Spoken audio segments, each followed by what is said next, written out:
good morning, good afternoon, and good evening, depending on what part of the world you're joining us from. Welcome to the Peachscore 2025 Demo Day. We're recording this session to be able to share with our ecosystem partners, investors, and corporations. My name is Payman Shamrzadi. I'm a co-founder and CEO at Peachscore and also the head of the Accelerator program. Today, we have an amazing demo day planned for you. Thank you so much for joining us today. After a few opening remarks by me, we'll have an amazing fireside chat with the one and only Dave Burkus, followed up by a new partnership announcement and Q2 Startup Awards. Um, we will then have an amazing group of 14 startups that will pitch their innovative companies to you. First, to begin, I'd like to thank our amazing strategic partners that have been instrumental in the evolution of Peachscore. Notably, Plug and Play, known as the most active investor and accelerator in the world with 250 investments per year, excuse me, including the 30 unicorns. Plug and Play has been with us since the beginning of our company and as a major shareholder. Much thanks to Dealum, a global platform for streamlining angel investing by providing tools for investor groups to manage deal flow, collaborate on startup evaluations, and track investment activities. More on our deal engagement coming up in a few minutes. I'd like to thank our anchor partner, Loyola Marymount University, and their Fred Keisner Center for Entrepreneurship in particular. LMU is ranked among the top entrepreneurship centers in the US. Our next amazing partner is Los Alamos National Lab. They are the leading US national laboratory pioneering research in AI, national security, plutonium, and more. The lab provides non-dilutive grants in different industries, and we collaborate with having our portfolio companies also be able to join the lab as appropriate. Our next two anchor partners are HubSpot and Carta. They joined us recently. As per our announcements earlier this year, both are incredible companies providing vital tools and services to the startup ecosystem. And I'm super excited to announce that we have three new anchor partnerships to share with you, namely Get Proven, Accelerator, and Startup Council. All of these are amazing enterprises with focused support for the startup ecosystem.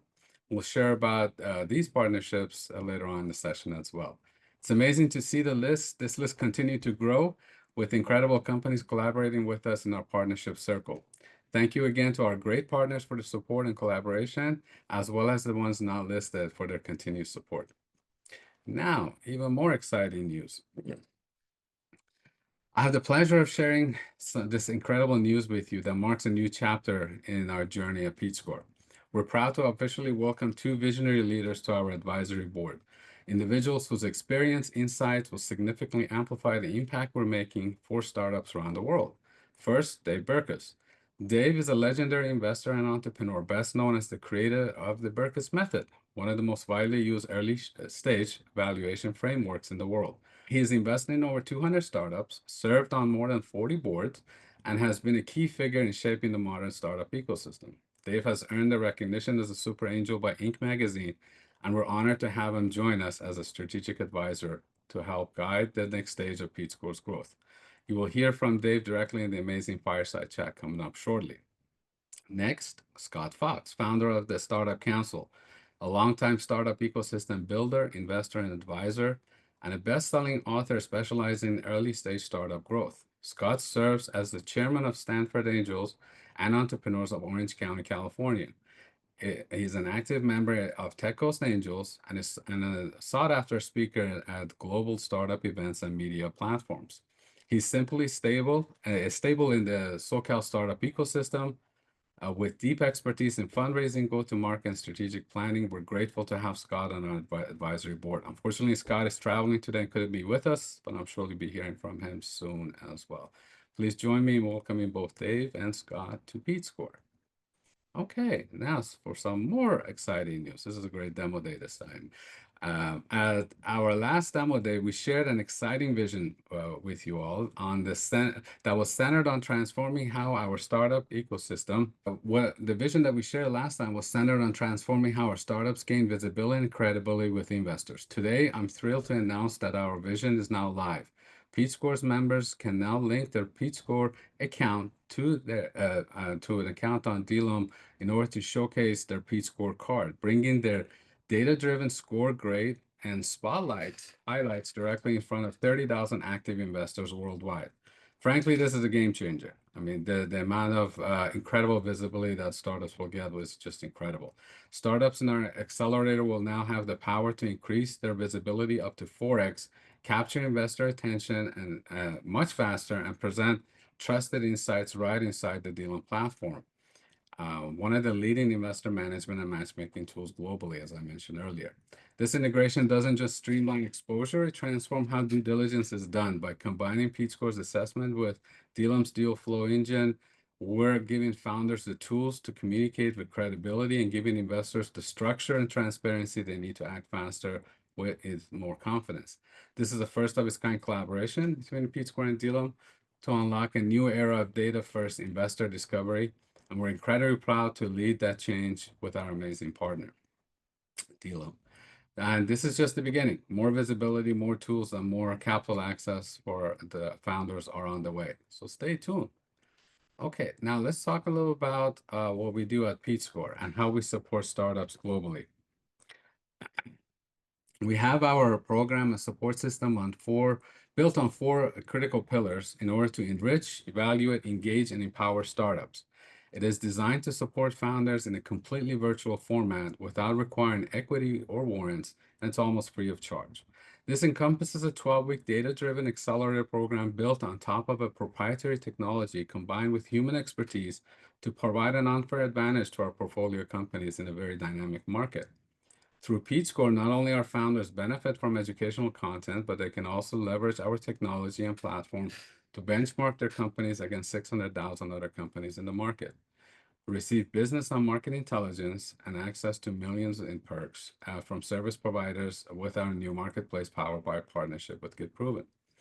Our companies have access to over 500 hours of group office hours and mentorship annually. This is frankly industry leading. Cohort members benefit from detailed pitch reviews in addition to live pitch practice sessions, workshop sessions, demo days such as this, and networking events on an ongoing basis annually. We have also released a new pitch deck analysis tool that is completely automated and is able to provide virtual feedback to our founders directly on the development on their pitch deck. Our alumni gain investment opportunities from Angel Group and extensive investor ecosystem as well. And as I mentioned earlier, they'll now also gain 4x more visibility to over 30,000 investors, given their ability to connect their Peachscore and Dealum accounts together. Overall, frankly, there's no better combination of technology and human expertise for supporting founders globally. Now, in terms of our program, we started our data-driven accelerator with the aim to have a global impact in supporting founders at scale and across the globe. That we wanted this to be unmatched and with the highest level of quality standards. I'm happy to share that we now have over 800 startups across our cohorts join us from 82 countries with a combined funding raise of over 126 million. Our portfolio consists of 76% of our founders in the pre-seed stage, 22% in seed, and the rest are either in ideation or Series A stages, as we aim to support all founders from ideation all the way up to Series A and beyond eventually as well. Our inclusive cohorts have a 25% diversity ratio with female and minority founders. Okay, now for a very exciting session, let me welcome both Alex Mustahidi, founder and CEO of Peachscore, and the amazing Dave Burkus on stage. Good morning, everyone. I'm excited to have you with us today for a special fireside chat with one of the most respected names in early stage investing, Dave Burkus. Dave has invested in and advised over 200 startups, has been named a super angel investor by Inc. magazine, and is widely known as the creator of Burkus method, a startup valuation framework that is still widely used by most venture capital firms and a startup ecosystem. Today's conversation will explore the evaluation of a startup investing, how valuation should be approached in 2025, and key lessons Dave has learned across hundreds of deals. Whether you're a founder or investor or just curious about the startups, there's something here for you. Dave, thank you so much for joining us today. Before we start, I would like to ask you to introduce yourself and share a bit about your background, which I'm sure is quite unique given your experience, extensive experience. with the startups and your work in investing and venture capital industry segment. So the stage is yours. Dave, tell us who's Dave Berkes, and happy to learn more. Well, hello, everybody. First of all, you're in good hands with Alex and Payman. And so I'm happy to be here to support them and to have this fireside chat. So you've asked what my background is, and it's a little strange. I started at the age of 15 with my first business. I actually advertised it in what was then the Yellow Pages. I know you people aren't really familiar with that. And it was a record business. And I would record local weddings and events. That turned into a real record business where I began recording events for UCLA, USC, Cal, lots of schools and colleges across the country. And that business took me through college, paid for my college. I built two buildings as that company grew in the 7 years following. 9 years after graduating from college, I took it public. And later on, as I was programming a computer for that business, I realized that those programs were more valuable than the record business itself. And I sold the record business to get into the computer business in, I know this won't seem strange or will seem strange, 1974. And so I started in the computer business and programmed 215 Los Angeles area businesses before coming across the first hotel. And that hotel changed my life. I love being kind of on stage programming in a hotel, getting free room and board. And so I gave my 215 accounts to my three programmers and went into the business of programming hotels. Wow. And this was 1981. No, it was even before then. And the business grew from 800,000 to 2 million four to 4 million eight to 12 million to 24 million to 30 million in a matter of about 6 years. And Wow. 30 million in 1990 dollars is the same as 105 million today. So I'm kind of helping you to gauge that. I sold that business and got into what we are now talking about, which was teaching other angels the things I had learned and investing in them to help them to grow. That was 1993. Alex very rightly said there have been 206 investments Oh, at that time. And for 18 years, well, for 43 years, I flew. For 18 years, I had this beautiful big pressurized twin. And I would fly to everywhere from Seattle to Dallas to San Francisco to Santa Barbara for some of wow. these companies. But I really later on kind of focused on the Los Angeles area. It was easier to be on a board, for example, when you had to be present in the Los Angeles area. So some of these investments have made a lot of money, 1,000x. Um, One of them was 3,200x. Many of them were over 6 to 10x. And so one of the things we'll talk about today is what are the likelihoods that your business will be successful and how to make it successful. And of course, is gonna tell you in a few minutes how I appraise those companies, valuing them, to help in the investment process. And I'll kind of give you a little bit about that as Alex asks some questions. So I'll turn it back to Alex. No, And no, that was amazing. Thank there. you so much, Dave. I know that we can sit and talk about your journey probably for days. But again, time is limited, and I appreciate for the kind of like brief background about yourself and your journey. Dave, you invested in over 206 companies, right? I think my not the number 206 was the right number. So I had 200. That's a lot of companies, right? And how did you get a started investing in startups? Because was there any specific deal or moment for you that said, okay, I'm gonna set you on this path? The answer was right after leaving the computer company. I decided to do this driving on the way home. I know that's strange. And so I stopped at the Staples store and I bought a multi-line telephone. Those were landlines back in those days. And I bought a printer, fax machine, telephone, and I combined using these three-way printers. And I got into business. I kicked my middle son off of his desk. I used his school desk as my first desk, and that was the beginning. I knew what I wanted to do. Immediately, I contacted an Orange County venture capitalist. That firm no longer exists, but I said, basically, give me your tired, your poor. Tell me what companies you really like, but they're way too early for you. And if you really like them, give them to me and let me evaluate them and invest it in them. Did the same thing with Silicon Valley Bank. Went to the vice president of Silicon Valley Bank and told her exactly the same thing. And she said, yes, there are many of these early stage startups we can't yet finance. So here, Dave. And so I had deal flow.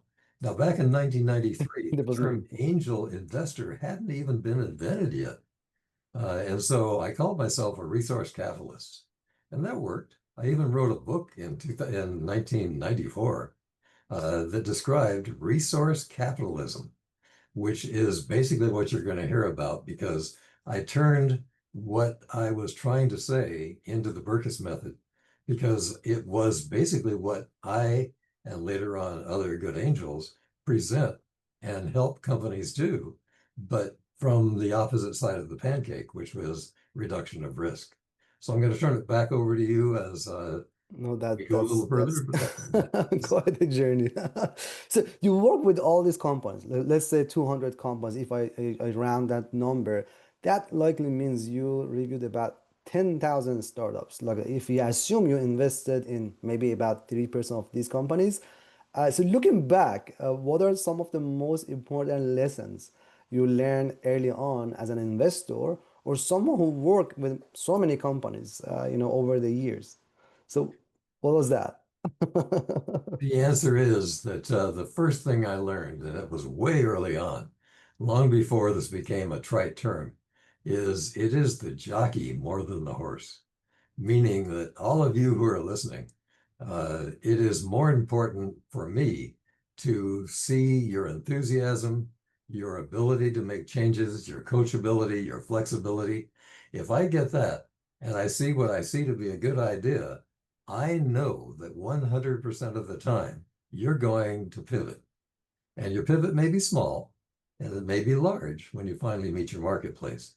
And if I know that you are all of those things that I just described, and you can pivot because you can take some great advice when you need it, you can fight it when you think you should, then that's where I'm going to make my investment.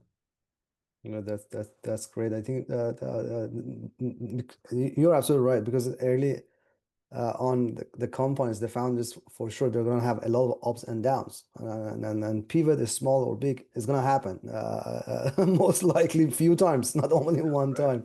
So if they're a good, a strong, bonded co-founding team, probably they can pass, and pass through this. I call it jungle, like jungle that you have to come out from that, see the end of the tunnel. I want to just shift to the discussion to the Berkes method, right? And Sure. many people call you the father of a startup evaluation as you establish a new standard in venture capital market back in 1990s, right?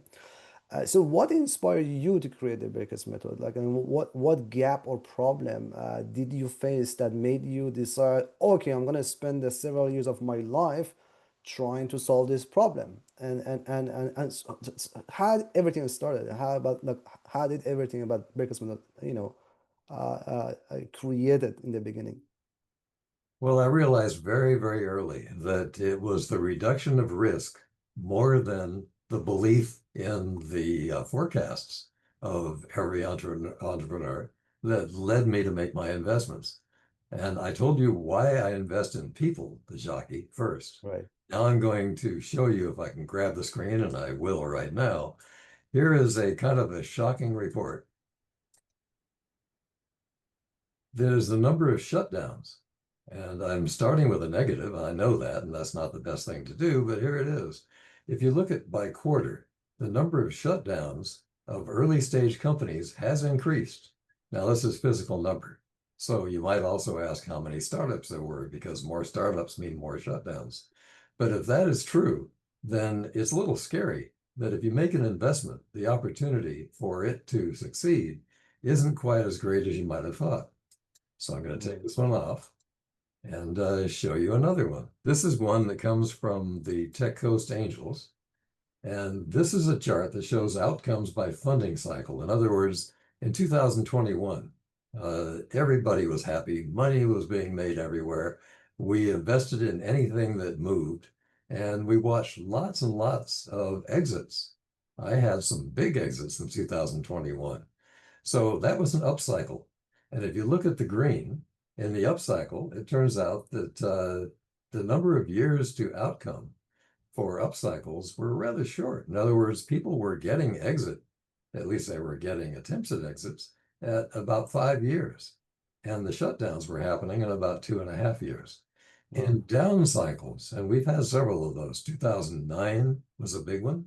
We had beginning of a down cycle at the end of last year, but we really didn't get that far. But in down cycles, look at this.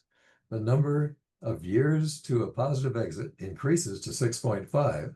The reason is because we're all optimistic and we want to hold on to those investments. And the number of years to a crash is 5.3. So in down cycles, company lasts longer because they preserve their capital. Think about that one for a minute. Okay, so now I've set the stage.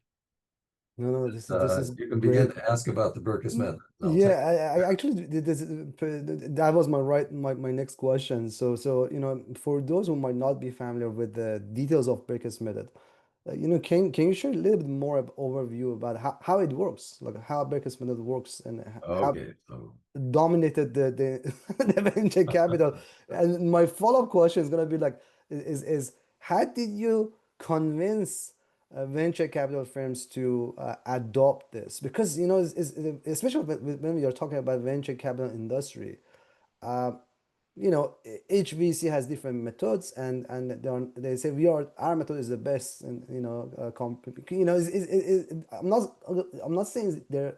Of course, there are some egos too, but again, uh, how did you convince them to that you because it became a standard? I mean that's the key, and is very hard because I've been engaged with VCs and startups for over 15 years myself, and selling something to VCs is the most difficult job probably I've ever experienced. So, what was the secret sauce? And give us share definitely more details how it works. I will do that. Alex, first thing to learn is that if you have a great product that sells itself, All make right. it available, right? So I made it available. I never tried to charge for it. I always made it available directly. And it began to get quite popular, and I'll show you how and why, and I'll do it in a way in which I might surprise you.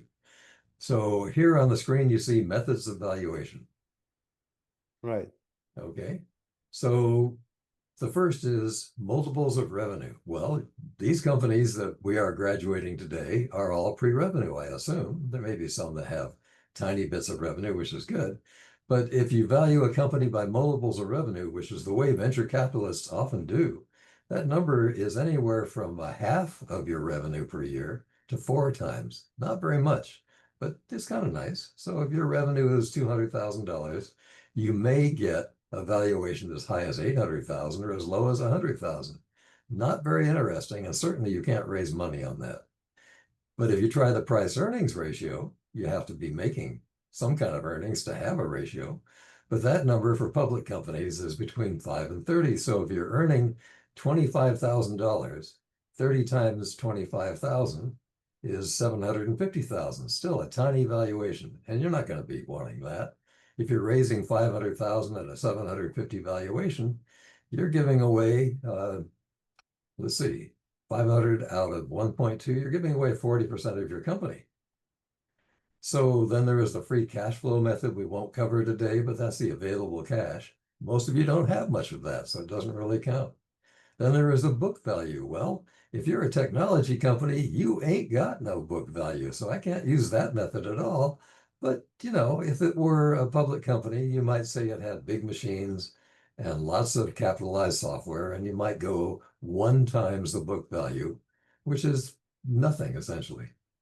The liquidation or salvage value ain't going to be much at all. Meaning, if you have a couple of assets, the floor value of somebody's valuation is what are those assets worth today? The answer is not much.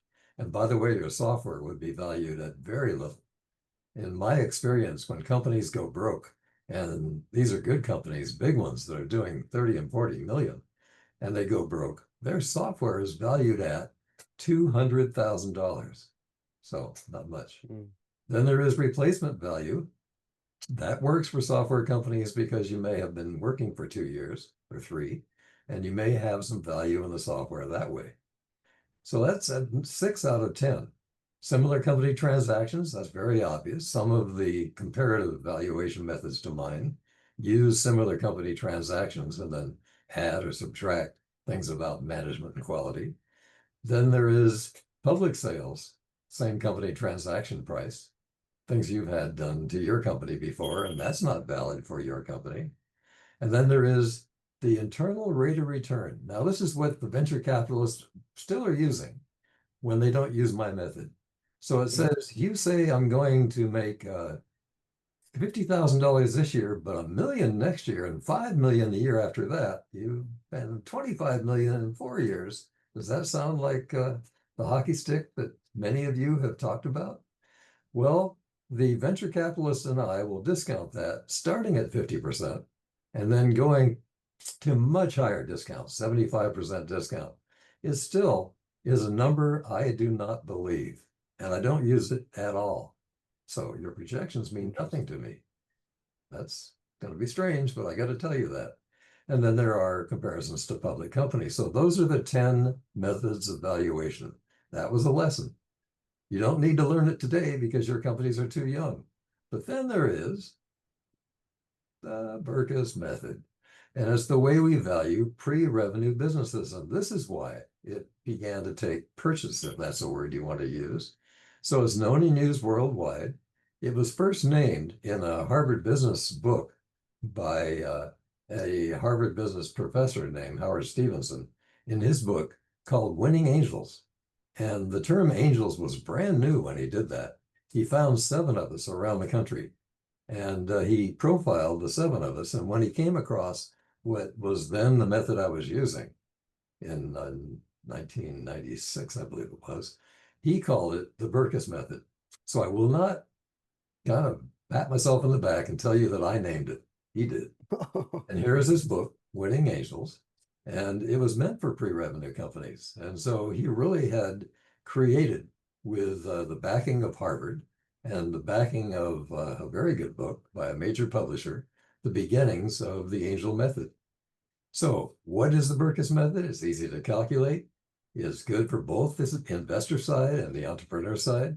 But what is really great for me is over 1 million entrepreneurs and angels have used it. I think that number is probably low. So if you were to look up what Google used to do with the big blue things, when it was really doing that kind of lookup, as opposed to now using the answer method where you get 1 paragraph and you get 10 combinations of things you can look up. The answer method is the most recent new method.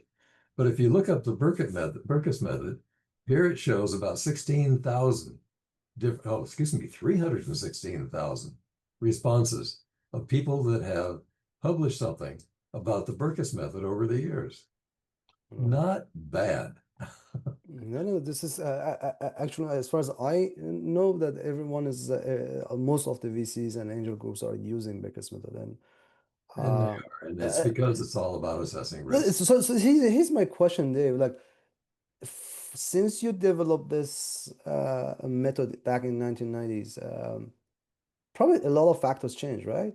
So, you know, do you think there's likely change in a startup evaluation, let's say in 2020? What is the kind of Berkus method in 2025? Do you think everything that you designed back in 1990s is still applies, or there's a lot of changes or change happen, or you publish and maybe the latest version of that every year? I don't know like how does it work, but so what are thoughts here?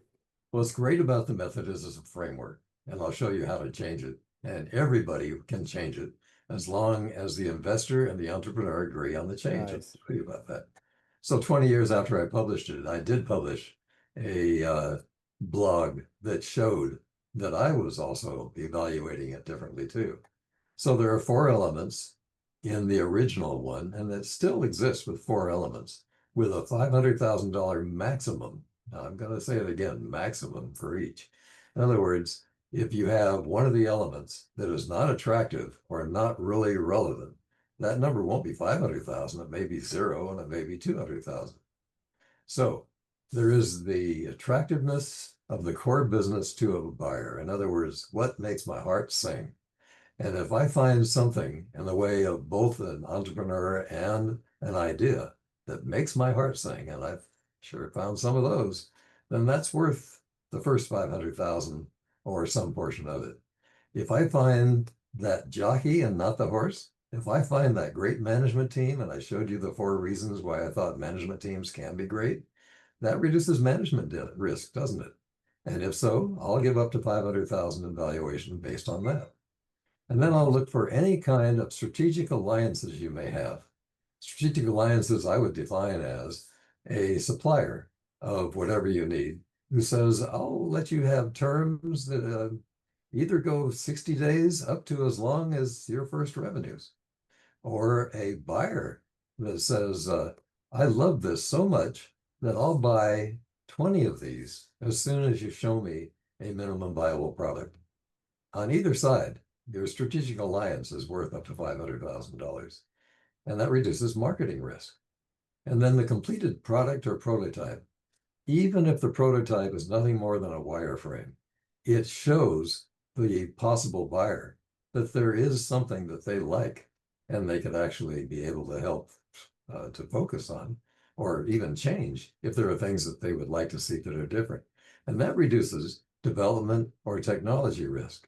You're getting the idea. I'm reducing risk with each of these 4 things. And then sometimes, if you're in revenue, that reduces scaling risk. So here's what it looks like. Makes it much easier to see, doesn't it? It's all about risk reduction, sound idea, working prototype, strategic relationships, strong team, and then finally early sales traction. That's the Berkus method. Interesting. Anything about retention? Say, Anything, the retention or churn, where do you kind of look at that metric in this, chart? Is that, which component is that? Like, remember, this is pre-revenue. oh, okay, got Once you it, get got it. into This is revenue, pre-revenue, right, right. This is churn. pre-revenue components. If you go back to The first one that you showed. all the way, Yeah. here we go, to valuation number 1, a multiple of revenues. If you're a SaaS company and you have low churn and you have high recurring revenues, that number is nowhere near a 0.5 to 4%. I have another chart that I didn't queue up, so I can show it to you. It shows that SaaS companies during the 2021 time, when we all celebrated as if there'd be no end, got up to 20 to 25 times recurring revenues. So if your recurring revenues were only $500,000, you could have a $10 million valuation just because we were all celebrating like it was New Year's Day.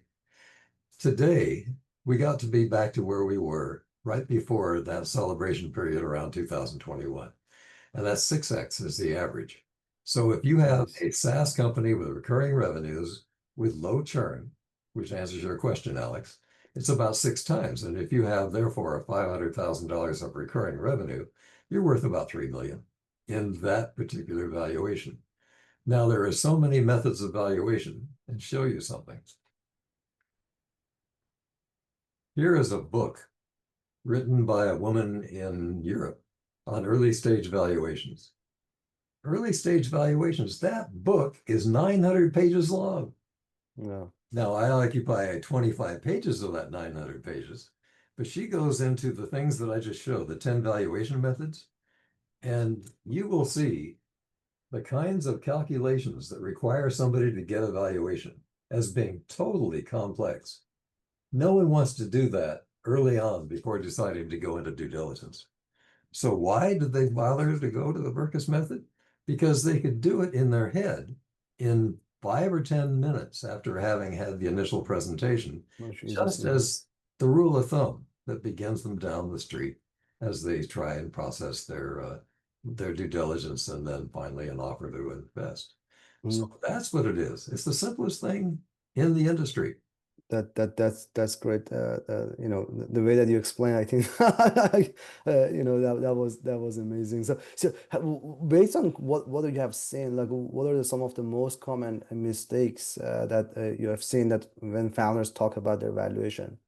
You know, you have been in part of many deals. Like, what was the kind of common mistake? The first thing is falling in love with the company. That's a mistake because you can kind of close your eyes to all of the warts if you fall in love with a company. And falling in love with a company is different than loving the idea. And I'll give an explanation of loving the idea in just a minute. But the second mistake is believing the numbers. Now, let me not insult you by saying that, because every one of you are forecasting the numbers as you think your company is going to grow. And I love to see those forecasts. I hate to see hockey sticks, which means 5 million to 50 million in 2 years. That's a hockey stick that is unbelievable, but I see it often. I will discount hockey sticks first. I will discount strong valuations based upon revenues second. And I will go back to reduction of risk as the reason why I will invest. And why? Because half of the companies will fail over 4 years. Half of you guys will fail over 4 years. That's awful. And part of it is because the venture capital that you hope to get after the angel capital or the friends and family or whatever it is you're on the chain to get, the venture capital is no longer available like it was. In 2021, it was being thrown at companies. In 2025, it is at about a third of the amount that it was in 2021. In other words, the IPO train has stopped. And when that happens, if you're attached to it as a rail car, you're going to be stopped too, meaning the venture capitalists are not going to invest because they don't think they're going to get the output. Yet they have to spend the money that they raised, and they have to spend it in the first 5 years. So what a quandary for the venture capital companies. So they're hoping that the number of IPOs increases. Well, last year, the number of IPOs on the New York Stock Exchange, tech companies, was only 5. Very small number compared to the number of companies that were queued up to go. This year, it is more than 5 just for the first 6 months. And you're going to find that the train is beginning to move again slowly. The bottom line is companies fail because they can't get money for the second round or the second round from a venture capitalist if they're growing a lot. That is terrifying. And we have to correct that. And as I told you, the venture capitalists have to spend it. So they need to correct it and they want to. And so they need you, every one of you, who have a great idea, who've gone through acceleration, who have therefore the ability to make a presentation, to do it and to get their funding. It's very interesting. Do you think that part of this fall, I don't want to call it fall, or the decision that founders trying to push your revenue projection to much higher is coming from the venture capital firms, especially with brands, maybe Sequoia, maybe Andreessen Horowitz. I don't want to call a name, but in general, what I learned. They only invest in your company if you can show and convince them that you can hit 100 million plus ARR in 5 years. And to get there in 5 years, you have to create a hockey stick to try convince them to raise money from them. So maybe because if you don't hit over 100 million, you don't have the unicorn pattern. If you don't have unicorn pattern, bye bye, thank you. Even if you have 20, 40, 50 million dollars, we are not interested. What are your thoughts here? Do you think it's part of the maybe issues coming back from not from the founders, maybe from venture capital, firms? Well, what has happened, Alex, is the ecosystem has changed so dramatically. In the good days, first of all, when I had my pickings, because there were very few, if any, angel investors on the West Coast, and I told you how I got my deal flow. It was easy to make pickings, and I made a lot of money in those early days based upon the early companies because there was no competition. Then angel groups came in around 1998. Tech Coast Angels was formed in 1998. the Band of Angels in San Francisco in 1997. Those were the first two real angel groups of any kind of size. And so now you have 93 to 98, 5 years before any real angel group in Southern California. I was investing on my own, making decisions myself, and my deal flow was tremendous, but I couldn't keep up with it.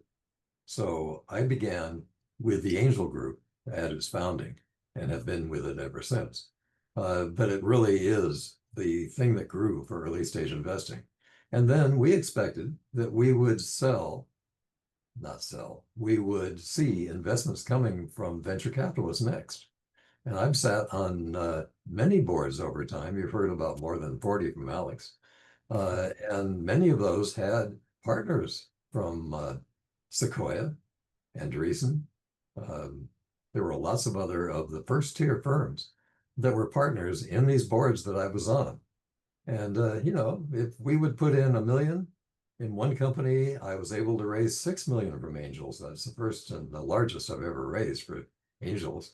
And then the venture capitalists came along, major venture capitalists, and put in another 32 million. That company failed. I know why. I can go back and look at it and analyze it, but look, we got the venture capital money. Answering your question is no longer a series of angel to venture to IPO. Now it is everything in between. It is friends and family to angel to accelerators, incubators included, to venture if you're lucky, to micro venture capitalists, to private equity. It's just a chain of about 8 different phases right now. So it's a more complex world. And to answer your question directly, it took a long time to get here. The venture capitalists moved upstream, as did the angels. We would invest in pre-revenue companies without a question. And now, because we've been burned so many times in the last 20 years, it's not quite as easy as it was before. And we will like to see some evidence, early revenue, like the Berkes method likes to talk about, anything that makes us think that this company has real legs, because we've had so many times we've been burned. And the venture capitalists have moved upstage, answering your question. They want to see 100 million in 5 years. They want to see it in ARR, because I showed you how companies, SaaS companies with recurring revenue are more valuable. They're the ones that will become the unicorns. So uniforms. So it is a new world where the venture capitalists now look for lots of revenue before they finally get to a point of making an investment. Ain't the same world that it used to be, Alex. Yeah, that makes sense. Completely makes sense. So, yeah. Again, this is a reality that we have to everyone should deal with. Uh-huh.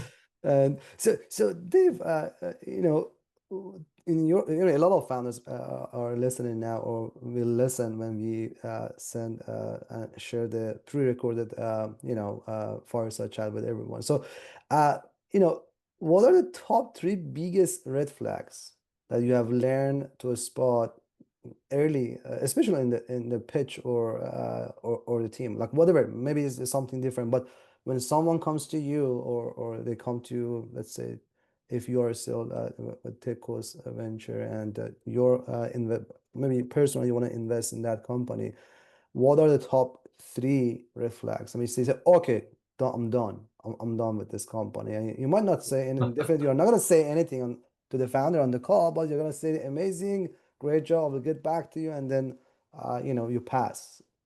So what are those? Number 1, inability to describe what you are trying to tell me in a very short time. And so, as you know very well, Alex, and Payman knows as well, the first thing I ever do is to say, tell it to me in 1 sentence or I'm going to walk. And so exercises like that are really important. But I've walked down trade show aisles myself. I've stopped and I've looked at a booth that looked kind of interesting and somebody standing in front of it. And I said, tell me what you do. And I've waited to see what happens. And if it's the engineering type that developed the product, they're so proud of that product, it'll take them 10 minutes to tell me what they do. And if it's a salesperson, they'll take 2 minutes to describe to me how great the product is. And if it's somebody who really understands that I'm only standing there for a short period of time as I'm walking down this aisle, they're going to tell me in one sentence that grabs me. I Interesting. remember when I was giving a keynote followed by entrepreneurs standing by by a microphone. And there were like 25 or 30 of them lined up behind a microphone.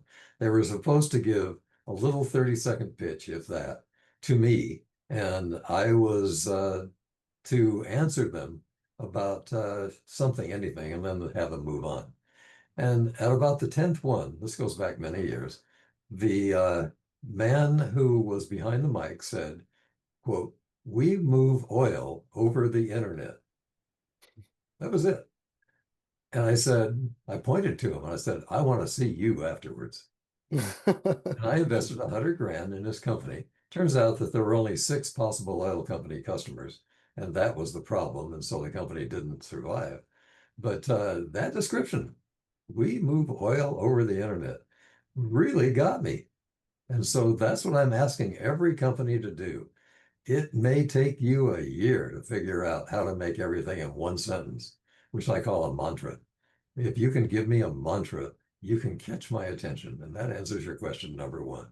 Number two is I want to be very comfortable with the people that I meet that are telling me about the company, and then later on, the management team. And number three, I want to get excited about the idea.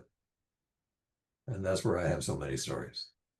Yeah, and that's amazing. So my follow-up question is that, like, what is your advice to first-time entrepreneurs or founders that want to navigate today's fundraising landscape? Because, probably like fundraising is not going to happen overnight. Is a process. Is a full-time job by itself. So it takes from the beginning to the end of your journey, you have to keep fundraising. So what are your advices to founders? Well, the first thing is the only source of fundraising that makes any kind of sense is friends and family. And most of the time, you don't have friends and family who are able to put a lot of money in. And I'm not talking about a lot of money. If you can raise 25,000 bucks from friends and family, you're doing well. So there are some rules. If you're raising from your parents or your brother or somebody else who has enough money to throw a couple of $1,000s to start, you've got to ask them more than once, are they willing to lose it? Are you really willing to lose it? If you lose it, will you hate me? And are you ready to make this investment knowing that most of the time you're going to fail? And if they say they're okay with it, then take the money because you know that they have said what you believe is the truth. So that's number one. Number two is you go after this money knowing that you are going to be a success.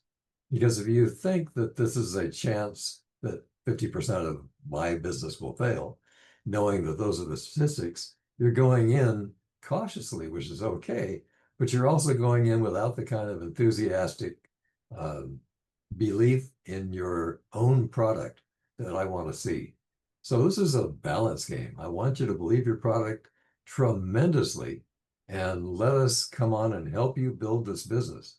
But don't be so coy or worried that your business is going to fail, that you're a little bit too Right. resistant to growth. Well, that these are great advices. I'm sure that we can talk about this, and you have a lot of other. You can probably list a few hundred,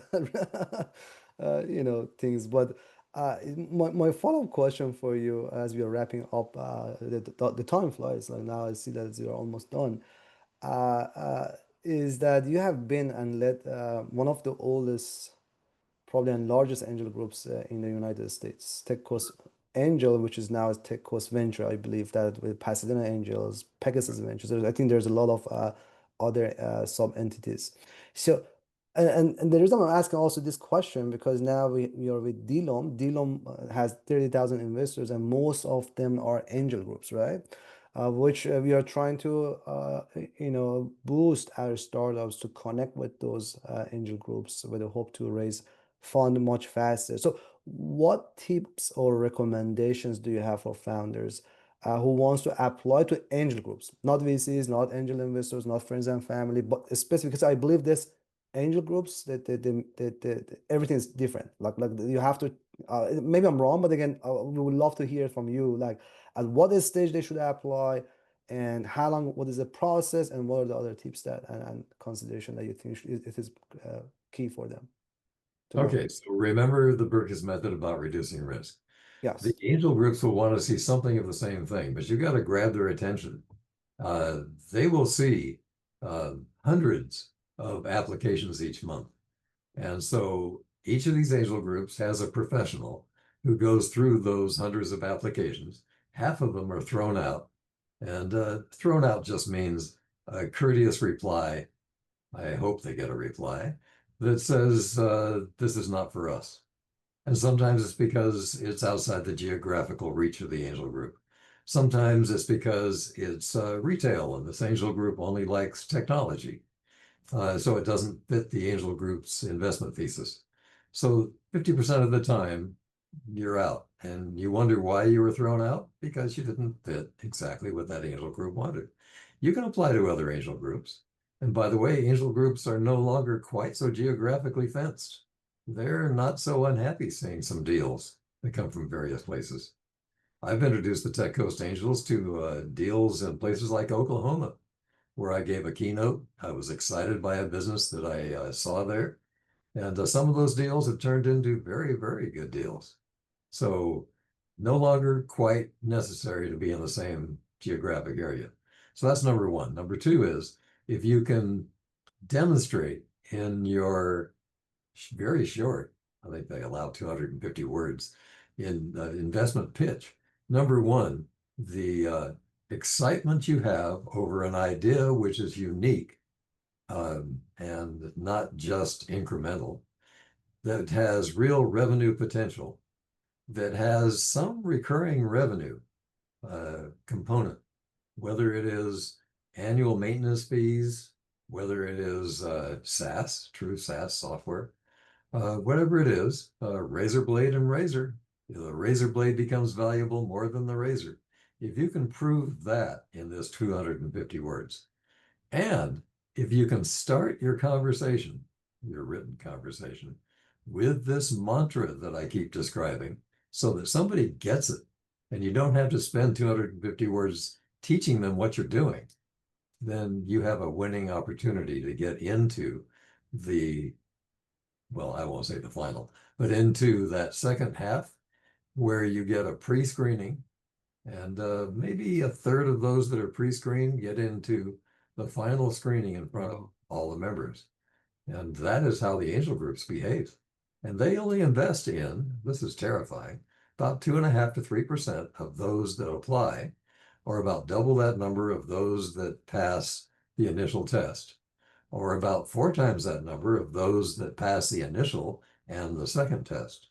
So if you can pass all those tests, you have a 20% chance of getting invested. That's not bad. No, this is I think it was very insightful for people to know, to set their expectations when they want to apply to angel groups. Right. And so my last question for you, Dave, still have a lot of questions. Paymon, I got a message from Paymon that I have to wrap up in 4 minutes max. So my last question that I want to ask, that I want to ask this question, outside this, but I thought maybe I should ask it here, and I got a random question. Maybe it came to my mind. You are already on so many companies' board. Like you are writing books, you are extremely busy, and Pitches Score team and I were honored when you showed interest in what we are building and the ecosystem and what we are trying to accomplish, and supporting us through this journey, which is an honor to have you on board.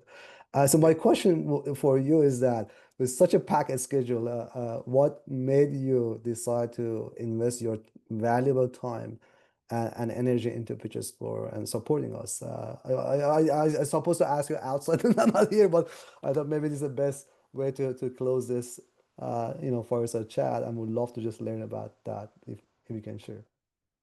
So I can say it now that you, Payman, and I have had our exercise, the one that I just proposed that each one of you who are listening do the same, is I can tell you that about 3% of the people who apply to Y Combinator get into the program. Doesn't even say how many graduate or how many get funding. It's just 3% get in. And we, Peachscore, are the accelerator for the other 97%. And when I began to see that there was a possibility here of doing something that had such a reach, that was kind of like the Burkus method got to so many businesses, right? And so I saw that, and the name Peach Score kind of got my attention as well. So it turns out that those two things kind of convinced me that you, have a real opportunity here. Now, I have so many stories that I'd love to tell. This is not a time, we don't have any more time left. But those stories are the kinds of stories that I think encourage entrepreneurs because they kind of tell, each one of them tells a moral and it kind of helps you to steer your company. So I wish each of your companies a lot of success. I hope I've given you something in the way of foundation for that as it relates to angel groups and what you should expect. And your evaluation, you can use the Berkus method right now to value your company in your mind and decide whether or not you think you have a value that the other side, the investor, will meet or exceed.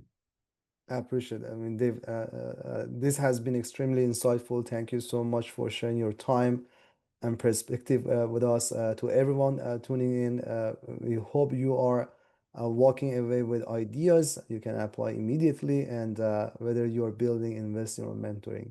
Thank you so much again, Dave, and thank you all for joining us today. It was a pleasure. Thanks, Alex. Thanks, Maylin. Thank you Thank so you. much, Dave. I kept getting messages from our audience. What an amazing conversation. This is incredible. I mean, just absolutely amazing. Thank you so much. I really appreciate Thank you it. so much. Thanks, Thank you. Payman. All Thanks, right. everyone. Thanks, everybody. All righty, let's continue on. And I see Phil's here. Hello, Phil. This is absolutely a wonderful segment of our program as well. This is we're announcing our new anchor partners. So today, as you all know, let me just say briefly, strategic partnerships are a very key factor of building great businesses. I mean, this is so instrumental in no matter what type of business that you're building. And I'm actually elated to announce, as I mentioned earlier, that we're officially launching our partnership with our two new anchor partners, Get Proven and then Accelerator. Let me start with Get Proven first. Get Proven is an industry-leading startup perks marketplace to offer founders hassle-free access to curated, high-value tools and services, providing millions in savings for founders that is now available to all Peachscore Accelerator members. Get Proven streamlined vendor onboarding, compliance support, and performance tracking cuts all the friction and costs for founders in order to help early-stage companies focus on building and scaling. I'm excited to welcome again Phil McNamara, CEO of Get Proven. His leadership is key in bringing this vision and collaboration into life, in working with us and enabling us to empower our startups with the tools and the credibility they need to thrive.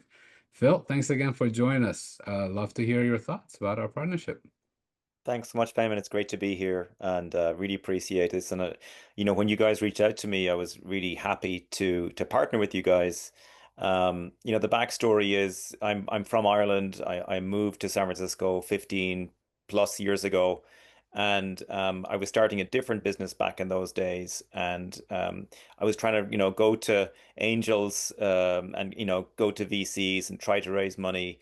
And it's tough. It's really, really tough for founders to do this whole process. And the one story that I have is I was trying to incorporate a company. And so to do that, you need a law firm. You need an accountant to do your books. And the first accountant I met said, "Oh, give me some of your equity and I'll do your books." And then the lawyer, I asked him a question about something over email, and he left me a voicemail, and then sent me a bill for $250 to leave a voicemail. And I was an unfunded startup. I didn't have any money. And so I thought, this sucks. It sucks for entrepreneurs. If you're not funded, it's really hard. And I thought, how can I make it easier for other entrepreneurs? So I wanted to build a marketplace of vendors and service providers that weren't going to rip founders off, especially unfunded ones. And so when you guys approached me, I thought, look, this is a great idea. There's so many great companies out there that have never raised money. And we're an example of that. We've never raised a penny from VCs or from angels. We've funded it through our clients, and we're delighted to work with Peachscore to try and bring high quality software tools to your members to allow them to extend their runways and get better value for money by being in your network. Amazing. Thank you so much. It's been incredible. And already we have a lot of our members on the marketplace looking for all the great deals that are there.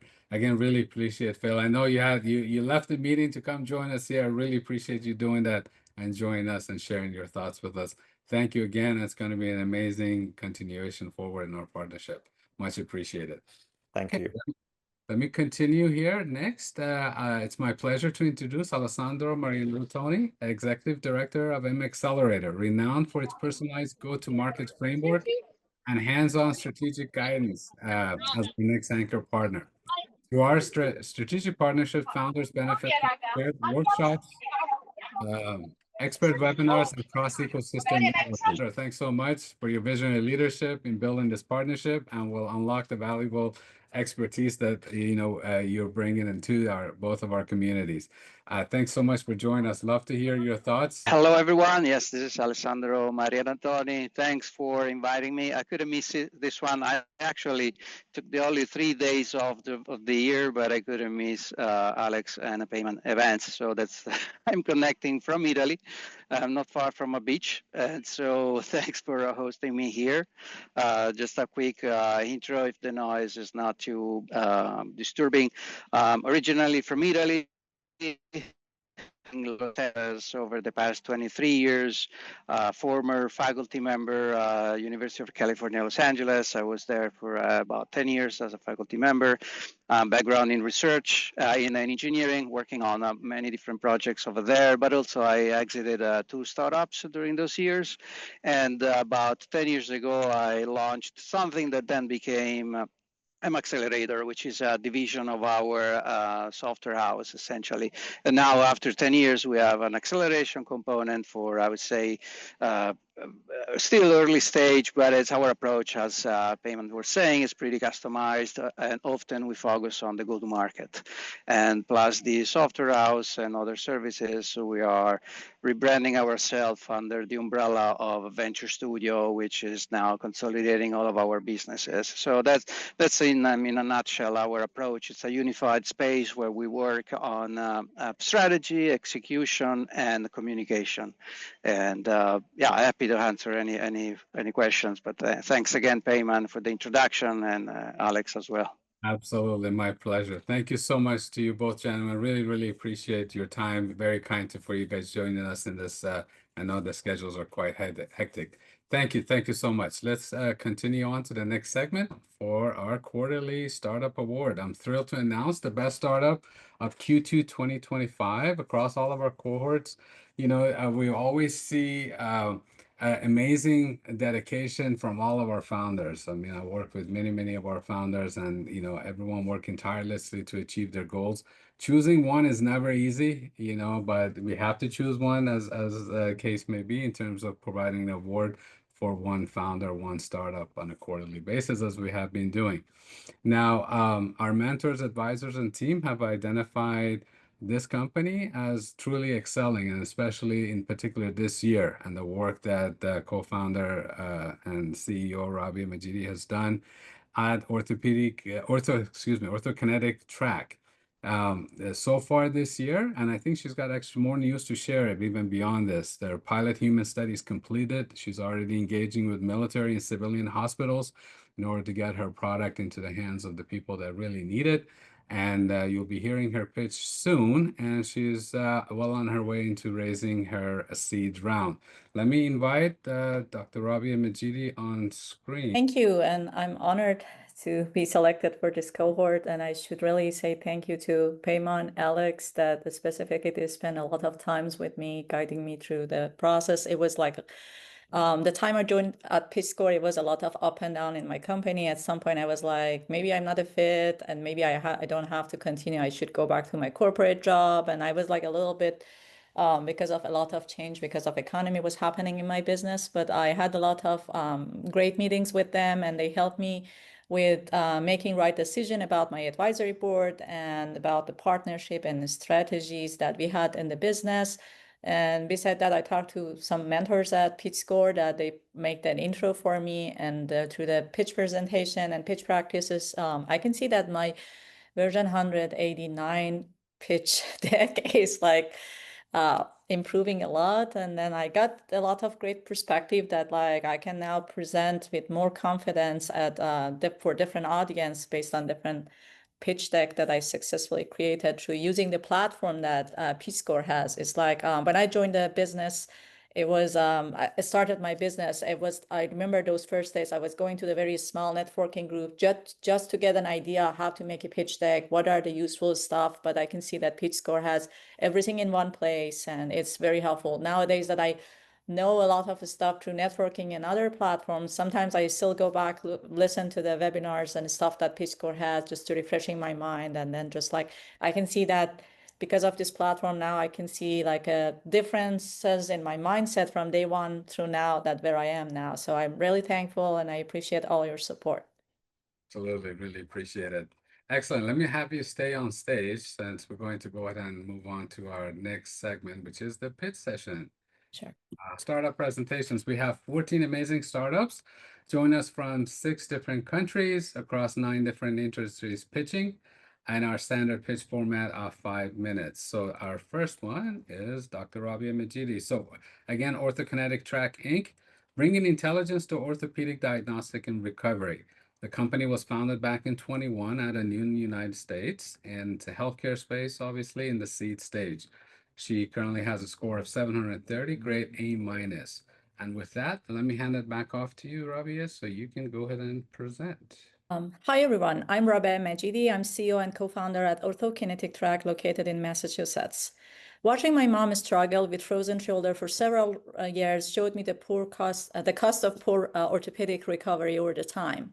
OrthoKinetic Track was born to change that by adding the real-time muscle data for better patient outcome. Rotator cuff tears are leading cause of most of shoulder problems and account for 460,000 in US and over 1.5 million surgeries every year. So far, the way that recovery is guided is through subjective data from the patients. And in the best case scenario, maybe doctors use some motion tools, but they are missing the muscle dysfunction data at the very early stage of the recovery. So without the specific muscle data, we are doing the rehab in a very blind way. We need to change that. The problem that we are solving is basically lack of the measurement tool and the monitoring device tool that can monitor the recovery pre and after the surgery. If you're going through the surgery, you need to do some post-op recovery. Prior to that, you need to do some pre-assessment. And because of lack of such a tool, 1 in 3 patients after the surgery, they face some complications. And there is like only $440 million healthcare burden in avoidable costs because of reoperation and other things that are happening per year that we need to avoid that. And because of lack of such a tool, there are, by statistic, 20 to 50% delay in intervention is happening. Our solution is we created ELSA. ELSA is a hardware-software solution that brings the muscle activity and joint kinematic data to the clinicians for better decision-making. Using our platform can help to 30 to 50% lowering the rehab costs. It can make the recovery faster by 2 to 5 times. And it can also improve the outcomes of the patient and patient compliance by 3 to 5 times. Let's look into the ELSA, our Enhanced Life Shoulder Assistant. It's a hardware-software solution. It's a garment with built-in sensors that it captures the muscle activity and joint kinematics. Through the Bluetooth, it comes to the mobile app, and eventually it comes on the cloud. And then on the cloud, we monitor, analyze, and report to the healthcare providers and the patients. And our predictive preventive algorithm supports patients who are suffering from the frozen shoulder at the moment. And we're improving our algorithms for better other applications as well. We have a $42 billion market opportunity globally, and then we're starting our beachhead market is $335 million. We're starting with the shoulder clinic and ambulatory surgical centers, and We are hoping that our service obtainable market would be around $100 million just by focusing at the shoulder market at the moment.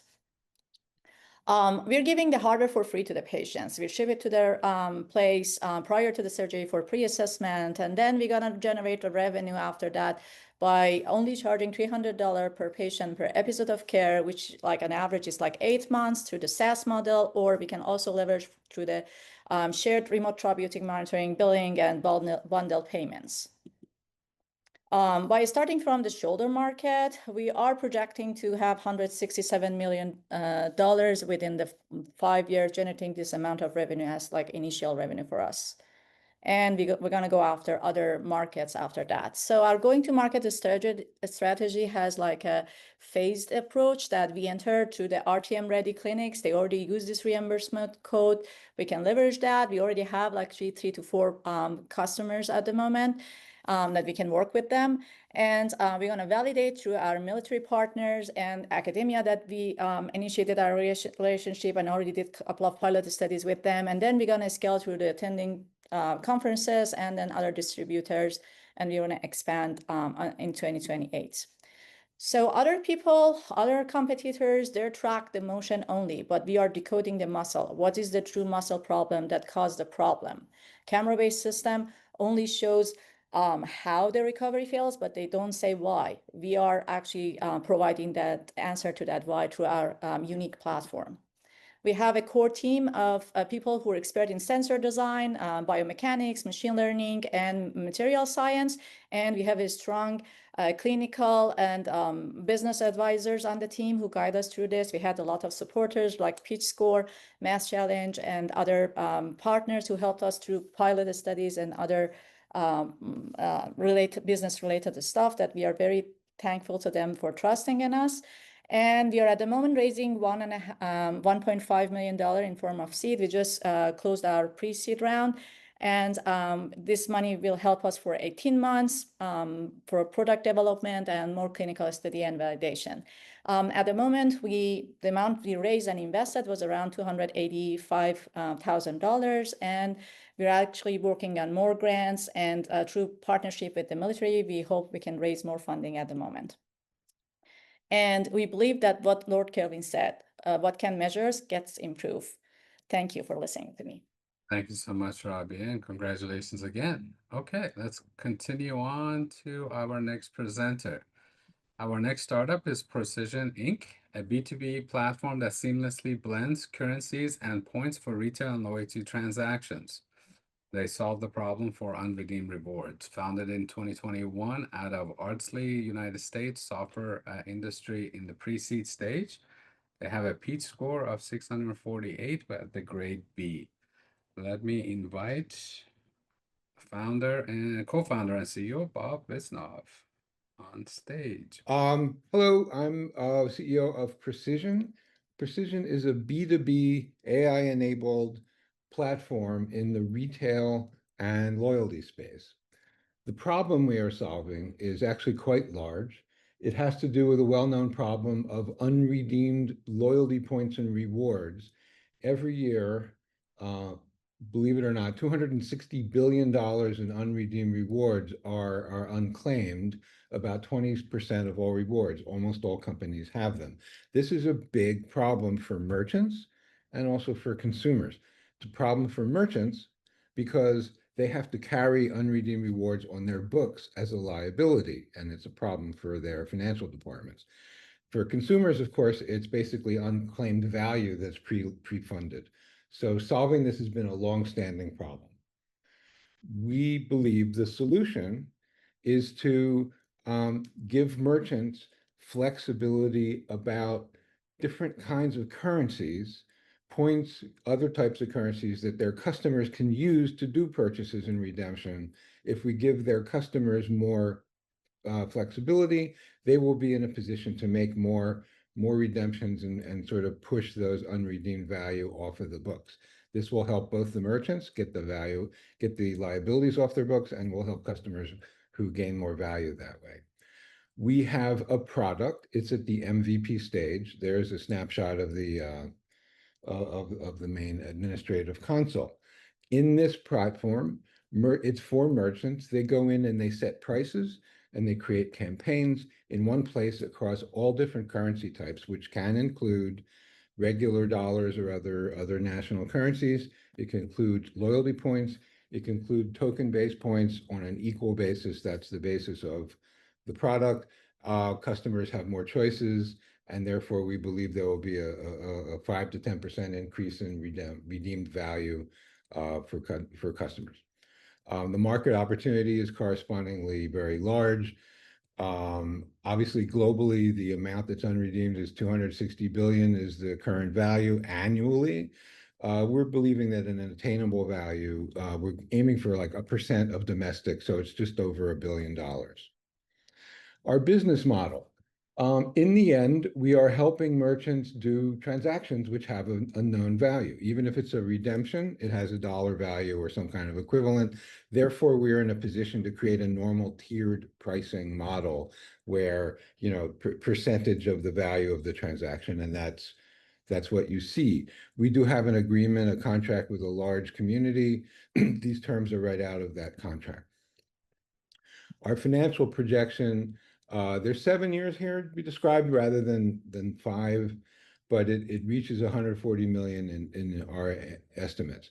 The reason there's both a blue and a green bar is because the blue bar describes the points blending, currency blending for redemptions that I've said so far. Starting next year, we're going to introduce the same model for regular purchases. So we're not just doing redemptions, we're also trying to claim revenue for ourselves as a financial as a fraction based on actual just normal retail purchases where the merchant allows customers more flexibility about what currencies to use. Our go-to-market strategy, therefore, is staged according to the plans we have to add different types of features to the product. Initially, 2025, you see points blending for loyalty points and rewards. Next year, when we introduce real retail purchases, then there's a different natural set of go-to-market strategies involving tools like Shopify or a different set of partnership programs and conferences. And then finally, we will introduce stable coins in 2027 or possibly before as onboarded currencies that can be blended. And then there's a different set of natural go-to-market directions to go to for that. For this competitive landscape, it's kind of a busy screen. The companies that are listed there, you'll notice, are back-end transactional providers, airlines, loyalty points, PayPal, points.com. What they have in common is that they all allow 2 or more currencies to be used by a consumer. So there's features that we have, and you see there's a grid. The important thing to remember is this is co-opetition. Every X that you see on the back end is a partnership opportunity. Our model is to blend, is to do integrations with other back-end providers, and therefore every one of those X's is a case where we can go to a platform, a back-end merchant, retail industry provider and say, let us do an integration, we will expand your features. And then we'll, of course, take a revenue share based on the increment that we provide to them. There's the team. There I am on the left, very strong team. Josh is a very experienced founder. Hugo's a CFO, has been CFO of public and early stage companies. We have a very strong advisory team, senior people in the loyalty industry, the retail industry, crypto industry, go to market for like foreign exchange or currency exchanges. So it's a very strong advisory team. There is some traction, as I said. Not all of it is present here. There's things happening every week. But we have an agreement in place with a company called Community Rewards, which is a large merchant community, which of normal, well-known merchants where people join and they blend their rewards. And our role in this deal is that our product will be in the back doing the actual points blending between different merchants in a community. Contract in place. Please wrap up. 30 seconds. 30 seconds, very near the end. We also have a grant that from a solo foundation, other deals in place, 3 patents that have provisionally been filed, a little bit behind as far as that goes.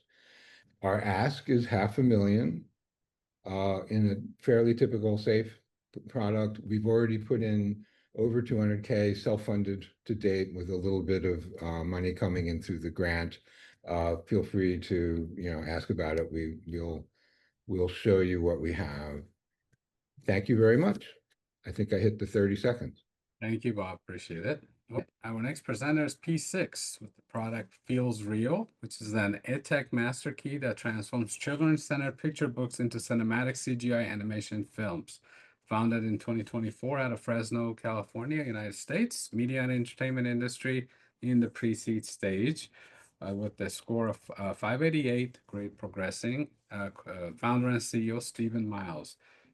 Good morning. My name is Stephen, founder of P6, a company where art, media, technology, and activism collide. We'll spend some time talking about Feels Real, my problem-solving solution in the education technology space. Let's jump in for now. Thurgood Marshall said, and I'm paraphrasing, "Unless we learn together, we won't be able to live together." When we apply this education to designate space for only a select few, education becomes a privilege instead of a right. When we tear down blackboards and replace them with whiteboards, many people are left feeling like the boy in this illustration, hurt, disenfranchised, and defeated. Detrimental things occur, and history is set and repeat. In the later slide, we'll talk about what we can do to align with the mission. For now, we'll dive more into the problem and the solution. Systemic racism has prevented kids and marginalized communities from having access to technology and a quality education, impeding their development in learning, literacy, and creativity. Drawing your attention to the center image, according to the ACLU, California is the 3rd most segregated state for Black students. Segregated in this sense means 1, funding being reserved for higher performing schools, 2, schools in lower economic areas closing at higher rates, and 3, district lines being redrawn to exclude specific groups. If resources are removed or withheld, what is the realistic expectation of a quality education? Progressive learning, basic reading, and trust in the educators themselves all suffer. But where there is a problem, there's a solution. If we equip kids and the underserved with an AI-powered tool that increases access to digital learning, we can reshape restrictive education by amplifying DEI stories. When education and technology are accessible and inclusive, society as a whole benefits. We uncover hope in circumstances that appear to have none. If the solution is the what, then the product is the how. Feels Real is a mobile web application that transforms customized picture books into CGI films, empowering diverse voices in learning, storytelling, and in 3 easy steps, users can write, illustrate, and animate their stories. Books become movies, and children are elevated as the content is created. With over 800 million users on digital learning, literacy, and storytelling apps, we're tapping into a sizable market. This begins with our $5 billion beachhead market. Apart from kids and the underserved, we are a B2B SaaS solution. There we go. Apart from kids and the underserved, we are a B2B SaaS solution for educators and professional creatives. So we anticipate our standard tier to be our most popular, and when paired with user count, our path to a 7-figure ARR is clear. Our solution captures high growth markets, including edtech, children's publishing, and content creation and edutainment, giving us the ability to capture, license, and dictate intellectual property through media segments. Our buyer persona begins with committed educators incorporating technology into their curriculum, then extends to parents and creators. We'll reach them through pilots, webinars, and workshops, targeting media outlets within our niche, then onto social media through community and organic outreach and user-generated content. We are similar to our competitors, but they are not like us. So we stand apart in several key areas. This is highlighted by marketplace, self-publishing, user monetization, and book-to-film conversion. So as a solo founder, one is only as strong as a team. If you want to go further, go together. We are mission-driven, and educational justice is the main objective. I've recruited advisors with 50+ years in social and educational justice. ties to grassroots, higher education, and mainstream media and entertainment. We are raising $300,000 on a pre-seed, pre-money round, with 68% of the funds allocated for marketing and product development. My mission is simple: make education and technology accessible and inclusive for all, bridging the gap between altruism and profit by tapping back into a massive DEI market. So where others have pivoted, we lean in with a scalable SaaS model and an open path to diverse revenue streams. My name is Steven, and feel free to reach out through any of the contacts provided on the slide. Thank you for your time, and I look forward to speaking with those interested. I'll throw it back to you, Pam. Thank you so much, Stephen. Our next presenter is Echo. Echo unlocks the emotional and personally signals hidden. Let me restart. Echo unlocks the emotional and personality. I can't read. That's been a long morning already. And personality signals hidden in voice to power smarter and more human decisions. Echo was founded back in 2021 in the United States. Software industry seed stage round score of 644 with a grade of B. Adam Hosek, founder and CEO. Adam. Well, thank you for the introduction, Payman. My name again is Adam Hocek, and what we do, I'm founder and CEO of Echo. And what we do at Echo is we bring two worlds together: the world of artificial intelligence with human. And the importance of this is that by understanding the human emotions and personality, AI could make better decisions and help humans in a more productive way. The first area that we targeted was in recruiting. Recruiting has several problems. A lot of this is changing, but it takes weeks to months to hire someone. Humans or recruiters have unnecessary, tedious tasks to deal with. There's also been this whole cat and mouse game with AI, which is really becoming a problem. Things like leak code and deep fake with interviews is becoming a prevalent problem. And the other big problem is that a third almost of the applicants that leave companies within 6 months is 90% of it, close to, is due to soft skills, because companies are not paying attention to the candidate's soft skills and how they fit into a culture. So a solution needs to slash the time between hiring, make it more expedited, make it allow people to interview anytime, anywhere, 24 hours around the clock. It needs to evaluate their soft skills as well as their technical and cultural fit. It also needs to reduce the recruiter's time costs with tasks. And as I mentioned earlier, address the AI challenges, which is becoming a real problem.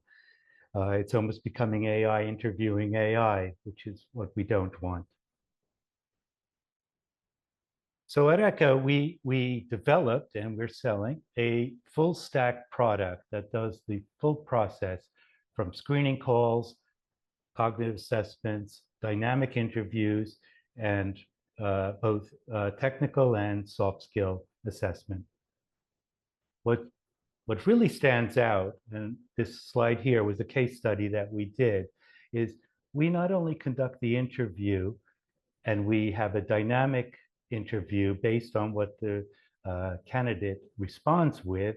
We don't have, in other words, canned questions. They're actually dynamically changed. But not only that, we change our questions based on the emotions and the personality of the candidate.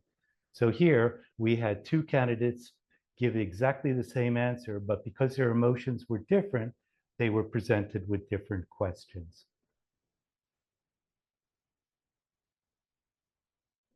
We are a subscription-based model, and we also do partnerships, white labeling. Our target areas are healthcare, IT firms. We also can directly sell to corporations. We're looking at high-risk industries as well, and we have partnerships with other HR tech companies. Our pricing is based, as shown there, between $8 to $5 based on volume, and we're, as I said earlier, B2B SaaS subscription.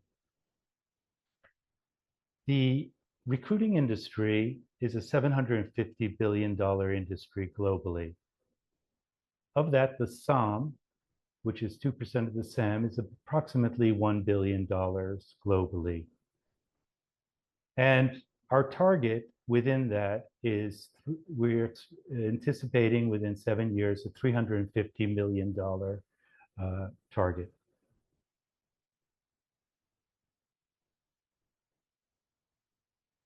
So our revenue and projections.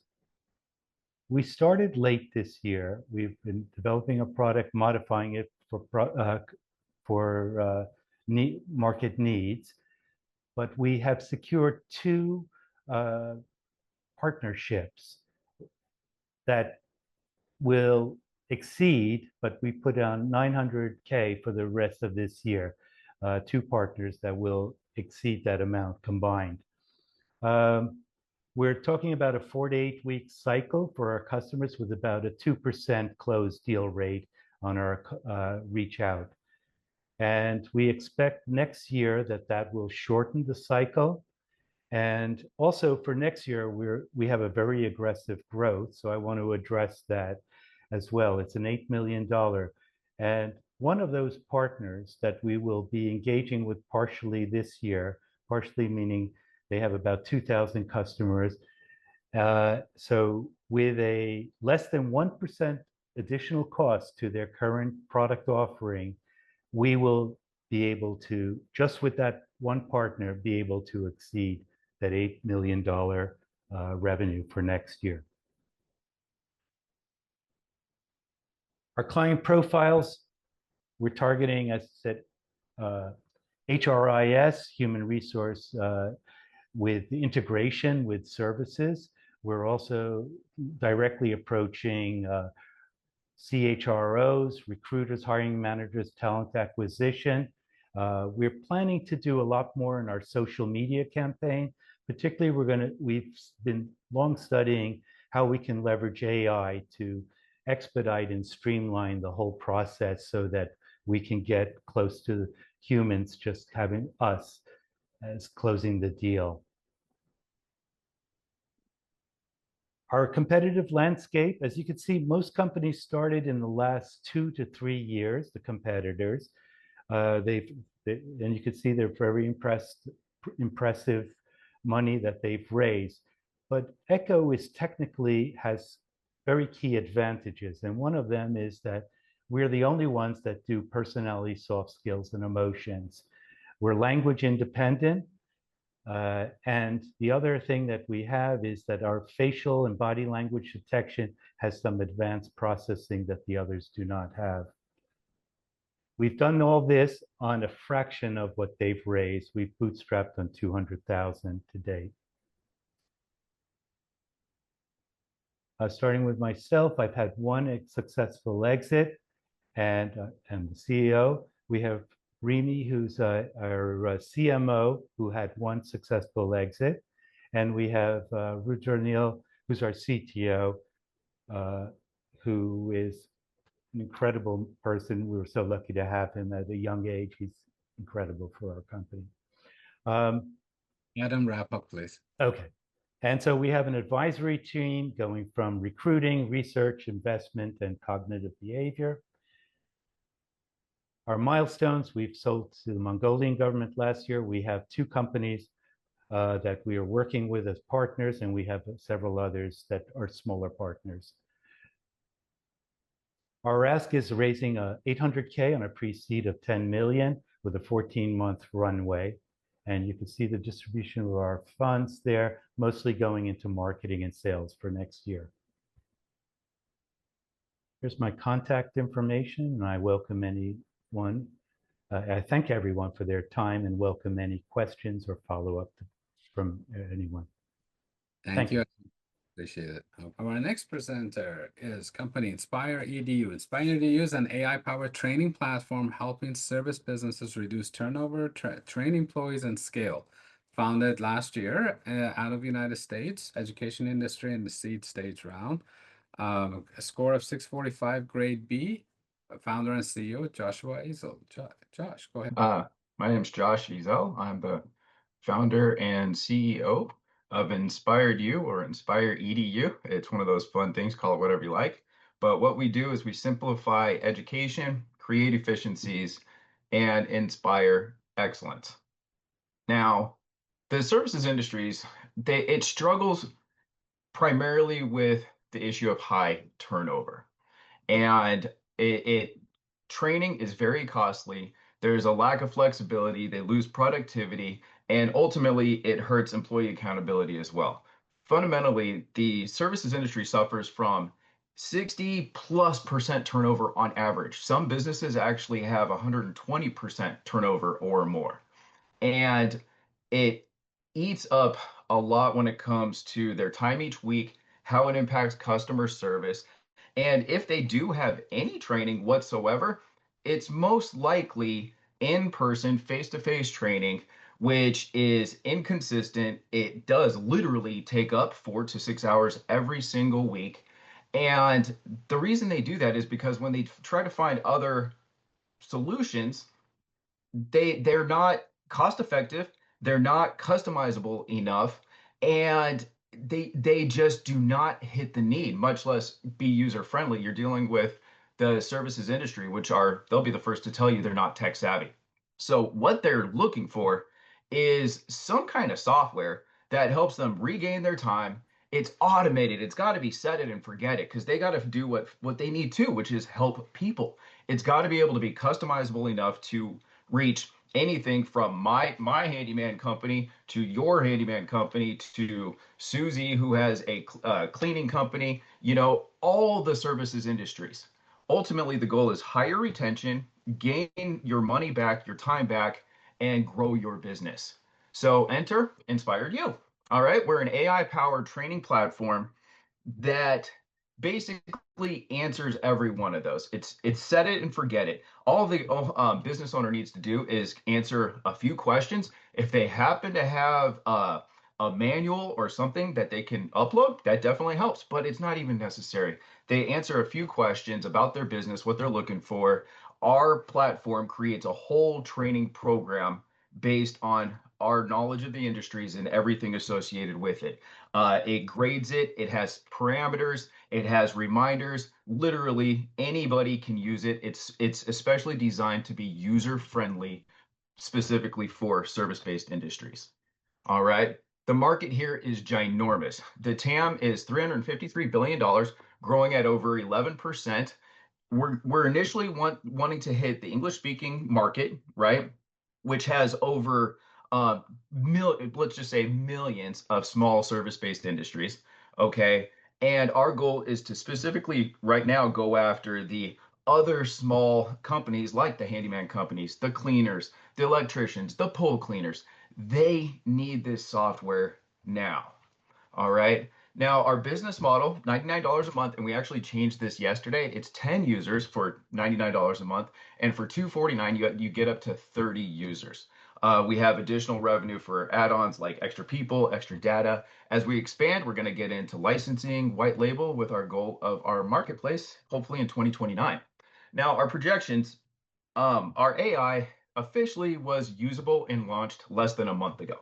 So currently we have 3 users and our goal is to get to approximately 680,000 by the end of the year. Now, you can see we have planned upgrades and updates throughout the next 5 years, which ultimately culminate in the marketplace, which you can see we have our recurring revenue, our new business, plus our marketplace revenue, which will be great. Now, our go-to-market start off service-based businesses, then go to the mid-sized businesses, and eventually target the larger companies and the enterprise level. Now, what sets us aside fundamentally is that we are AI powered. Look, nobody else has the AI course creation. Now, they say they're easy to set up, but they're not so much, right? We have our services industry focus, and it really enables it to be maximized. I'm Josh. I have 2 other businesses that I started, both service-based businesses. April is my designer and my advisor. We're looking for $300,000 to boost our marketing, product development, and our operations. And that is me. Hopefully, we can inspire the services-based industries to grow and be better. Thank you. Good, Josh. Yes, Inspired You. I like that. Instead of the way I said it. That sounds a lot. I said thank you, Josh. All Thank righty. you. Go to our next presenter. Our next company is Ventical. Ventical provides SimSim, a network-based technology platform with IoT devices, dashboard, and end-user app for bag and luggage market. Founded back in 2018 out of Germany, IoT industry group, a seed stage company with a score of 704, grade A minus. Co-founder and CEO Sonia Tellmeyer. Hi and hello, my name is Sonja Tafelmeier. I am the CEO and co-founder of Vintical. Around the world, people are constantly on the move. We are all on the go, commuting or traveling. The same is true for our bags and luggage. We carry valuables with us that can easily be stolen. The manufacturing industry is well aware of this and other important issues.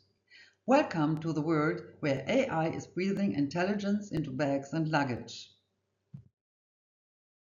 The bag and luggage industry is fully aware of being stuck with analog products while customer demand smarter, safer bags. The production of modern high-tech products is falling behind because brands cannot find intelligent technology for direct integration. Their losses are high. 40% customer churn due to insecure platforms and $100 billion a year due to counterfeiting. That's where Vintical comes in. We offer a closed ecosystem consisting of a secure digital lock, connectivity, and digital ID. The profit is remarkable. Thanks to smart secure access and traceable usage, theft-related losses will drop by up to 80%. Security is guaranteed. AI and real-time data enable brands to engage directly with their customers without relying on Google, Meta, etc. This will strengthen brand trust and drops the churn rate by up to 35%.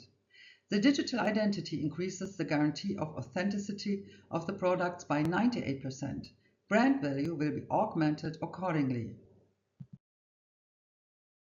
Vintical offers the SimSim, a comprehensive product that is easy to be inserted between the inner and outer shell of bags and luggage. It consists of three parts. First, an EU-patented IoT device that provides a secure digital lock, live location, and connectivity. Second, an AI-powered dashboard for brands that provides behavior analytics and hyper-personalized messaging. Third, a mobile app for end consumers and NFT-based ownership certificates. Over the first 5 years, we project $120 million in revenue. The forecast is backed by three converging huge trends driving exponential growth. A fast-growing class of globally mobile consumers, rising spend on travel, luxury, and high-experience products, the emergence of exclusive tech-savvy customer communities. Together, these trends create a 20.6% CAGR investment opportunity. The market is hungry, and Vintical is ready to deliver. Vintical operates a B2B model, partnering with premium bag and luggage brands. We generate revenue through hardware sales and recurring SaaS and AIRS services. Hardware opens the door, but software and AI drive long-term growth. Based on our pilot model and expected post-pilot scaling, we project an average full order value of approximately $2.8 million per brand. This results in a total sales pipeline potential of $14 million. The revenue from this pipeline will be recognized progressively over the next 3 to 4 years, beginning in 2026 following successful pilot validation and rollout phases. We're starting in France, Italy, and Germany with 3 flagship customers and aiming for 21 to unlock scalable growth. Strategic alliances with trusted partners who already open doors to some of the industry's most influential bag and luggage brands are established.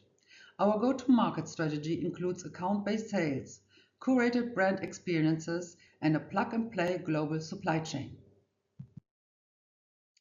Trackers, locks, apps. Our competitors offer pieces. SimSim is the only all-in-one solution, secure, private, AI-powered, and brand-ready. We don't just compete, we define the category.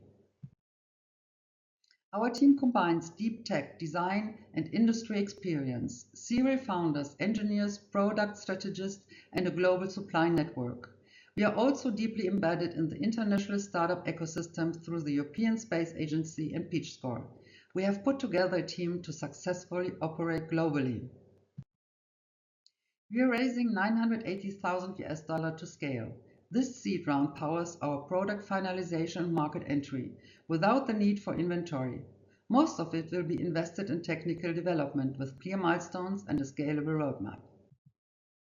Thank you very much for your kind and patient attention. Okay, thank you, Sonia. Next is Xloop.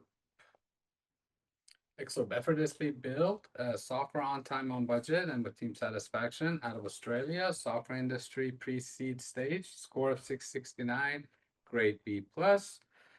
Marat Basrov, co-founder and CEO. Hi everyone, I'm Marat Basir, founder and CEO of Xloop. After spending more than a decade in custom software development, I've seen firsthand the recurring problems in delivering complex solutions. This drove us to create Xloop, an AI-driven, unified development environment designed to help enterprises that run multiple projects with multiple diverse teams deliver software more efficiently at scale. Most software development agencies lack a single platform that truly connects analysts, designers, and developers. They often work with disconnected tools and workflows, slowing down projects, driving up costs, and increasing compliance risks. Multi-domain expert teams end up juggling multiple disconnected platforms, which hinders innovation and limits how quickly they can scale. Xloop removes these bottlenecks by bringing AI-driven collaboration, role-based workflows, and graph-powered knowledge retention together in a single environment. We have built a multi-agent collaboration platform that unifies code, design, and workflows in one place, enabling development to be faster, smarter, and more scalable. With Xloop, enterprises can streamline custom software development, lower costs, speed up time to market for innovative products, and maintain effective IP governance. We are the first to integrate AI into real-time, role-based, multi-agent collaborative workflows within one seamless environment for custom software development. Here, each expert has the control and visibility they need in real time without being trapped in a traditional waterfall process. Xloop transforming how custom software development is built through patented AI-driven collaboration, protecting a $35 billion market that currently lacks a tailored solution. It's complex and high risk, yet we have successfully tackled these challenges. The custom software development market is growing at 22.5% annual rate, estimated at $50 billion globally this year. We are initially focusing on Asia Pacific market, with Australia as our home base, and then expanding to the US and Europe within the next 5 years. Our product is pre-validated and the market is huge, positioning Xloop for rapid adoption. Xloop operates on B2B SaaS model, offering enterprise licensing and per-user subscription at $40 per user per month. We're targeting companies with anywhere from 50 to over 3,000 developers. With clear revenue streams and strong early interest, we are poised for sustainable, high-growth scaling. Quality of our customer relationships is a key for us. We can reach 1 million ARR with only a few key enterprise customers. In fact, just one significant client can achieve this figure on its own. Our approach is targeted and high touch, prioritizing strong relationships with customers. We leverage our deep market knowledge and use offline sales channels as our primary target strategy.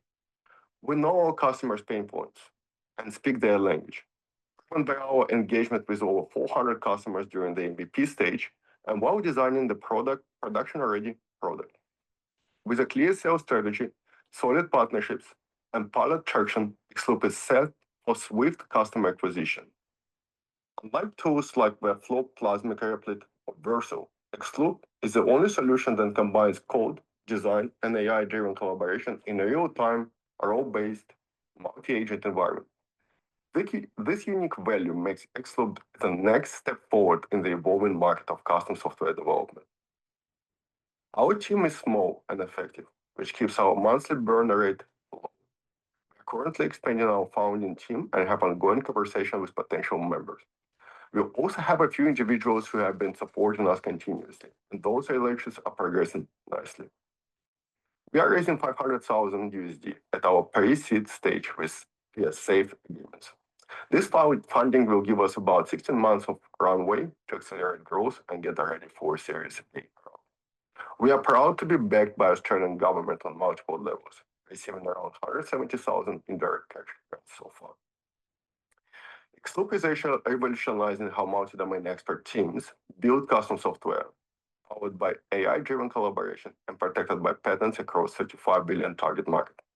We invite you to join in transforming this industry, creating a high-growth, high-impact opportunity that fosters healthier work environments, happier professional relationships, and better innovation for everyone.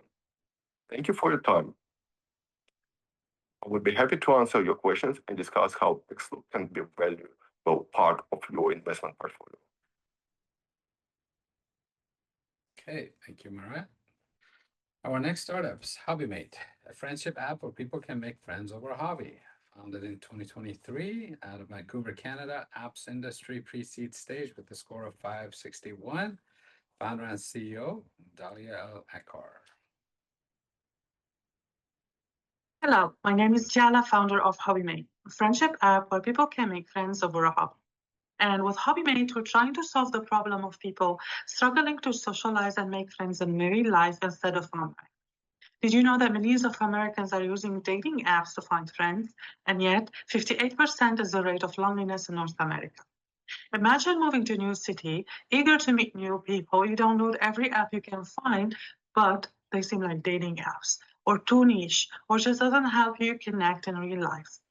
You try event-based meetups, but they're too impersonal. All you wanted is just a simple way to meet one people or two who shared your love for hiking and photography. Why does it have to be so complicated to find friends nowadays? I've been there, and I knew that I was not the only one. And that is why I envisioned an online platform as a solution where people bond over shared hobbies offline. Because hobbies are great opportunities for bonding and just a perfect excuse for people to hang out together in real life. Here's how it works. Two people are gonna hang out over a hobby they have in common, socialize, have fun, and ultimately make friends. An ultimate gateway to a busy and fulfilling social life that I decided to name HobbyMate. But this platform isn't limited to a niche or social group. It's inclusive to everyone, whether you are a solo traveler, a couple, or a family looking for playdates. This solution, although simple, is strong. And the product that is most relevant to this solution would be an app with the following features: personalized searches in replacement of swiping and dictated matches. Conditional chats, where users can only chat if the Hangout request is answered by yes or maybe, prioritizing real-life experiences.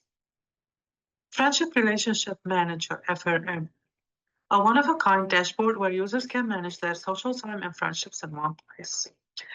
Profile verification and other safety tools to ensure a well-behaving and trusted community. We're addressing a global friendship market of $2.63 billion a year, growing at a CAGR of 7.5%. But we will be servicing 40% of that, representing Gen Z and millennials of North America, and obtaining 5% of our SAM, leading to a sum of $52 million a year. Our business model is B2C subscription-based. We do have a free plan and a paid plan priced at $5 a month. Paid users will get access to the fancy FRM Center, a verified badge, and advanced search capabilities. And this model is going to generate for us gradually $47 million in the first 5 years of action, acquiring around 700,000 paid users. And our projection is based on industry benchmarks when it comes to CAC, CPC, and conversion rate on the social channels where Gen Z and millennials usually hang out, such as TikTok and Instagram.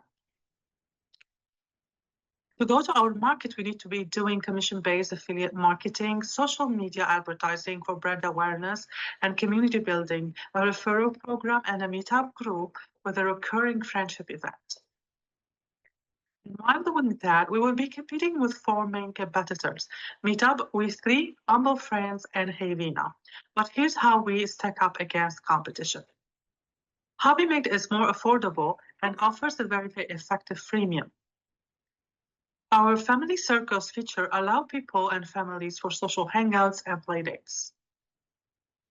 Like Meetup, we focus on the one-to-one hangout, leave more time and context for bonding.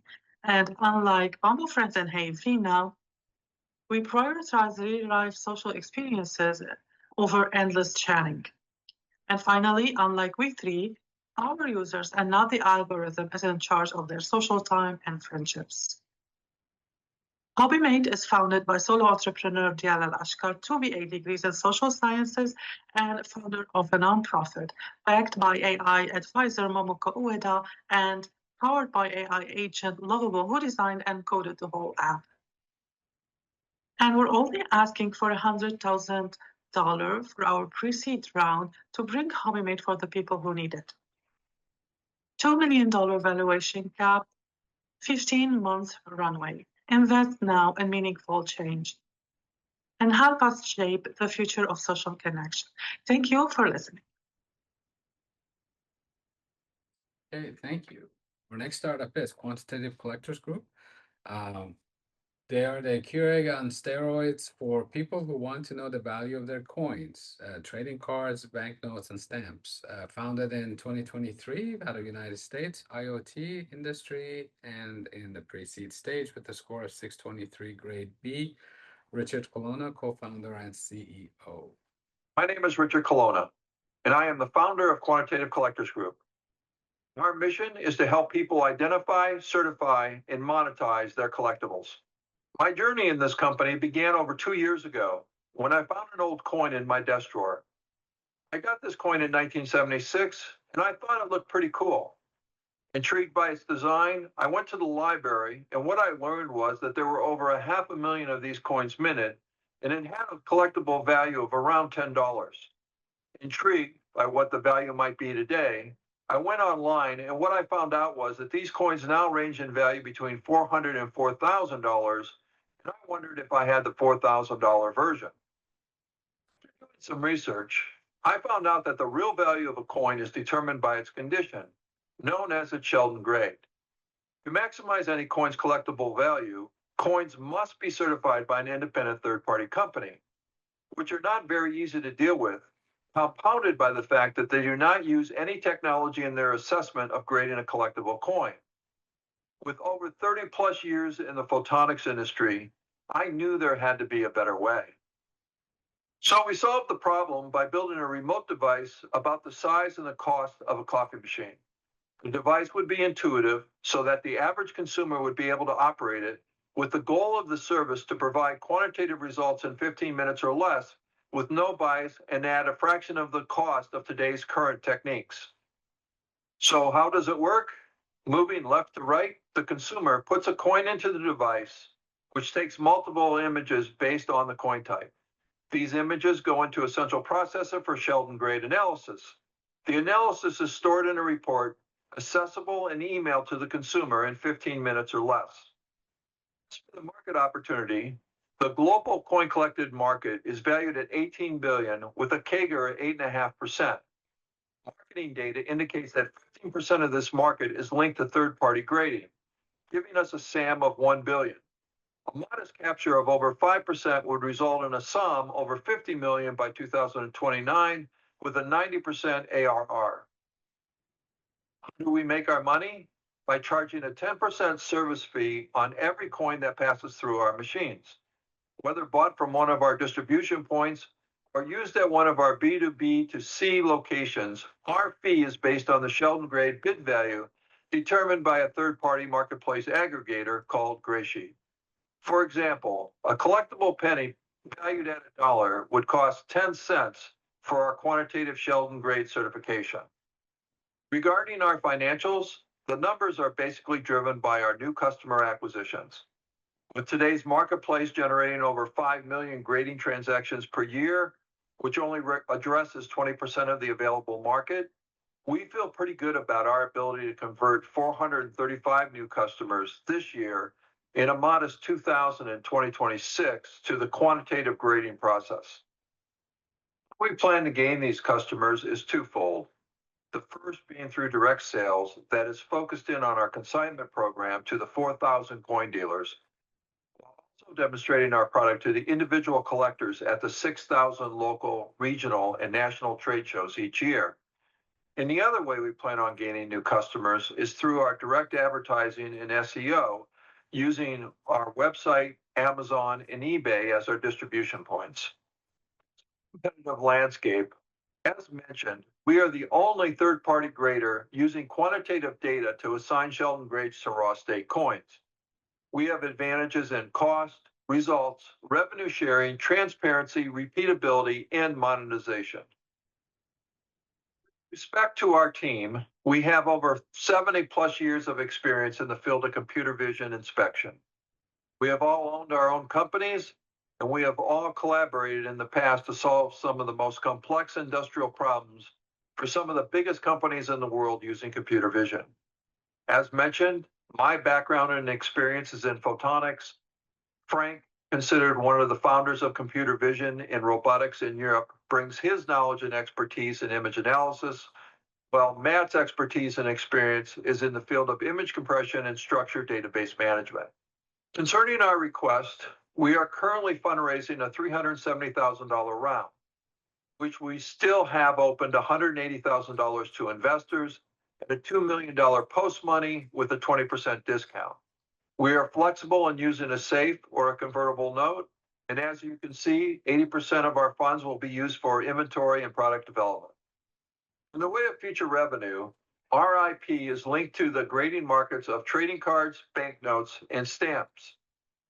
Also, our efficient quantitative methods for anchoring physical raw state coins to NFTs, the first in the marketplace, has positioned us as a future leader in the next generation of collectibles. In closing, I'd like to thank you for your time, and please feel free to reach out and learn more about Quantitative Collectors Group. Okay, thank you, Richard. Next company is Windu Energy. Windu Energy will produce 20 kilowatts of wind turbines to build networks of few megawatts for farmers. Founded in 2017 out of Canada in the energy industry seed round stage with a score of 627 grade B. Co-founder CEO Francois Gagnon. Hi, I'm Francois Gagnon for Windu Energy.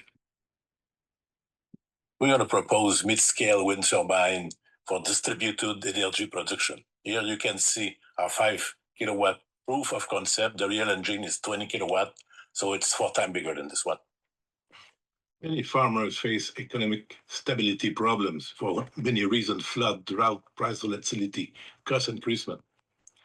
1/3 of the farmers need recurring subsidies every year just to pay their bill. This is why the number of farmers decline of 1% every year. They have a poor business model, a lot of work for a below average revenue. The price also of their goods vary sometime every weeks.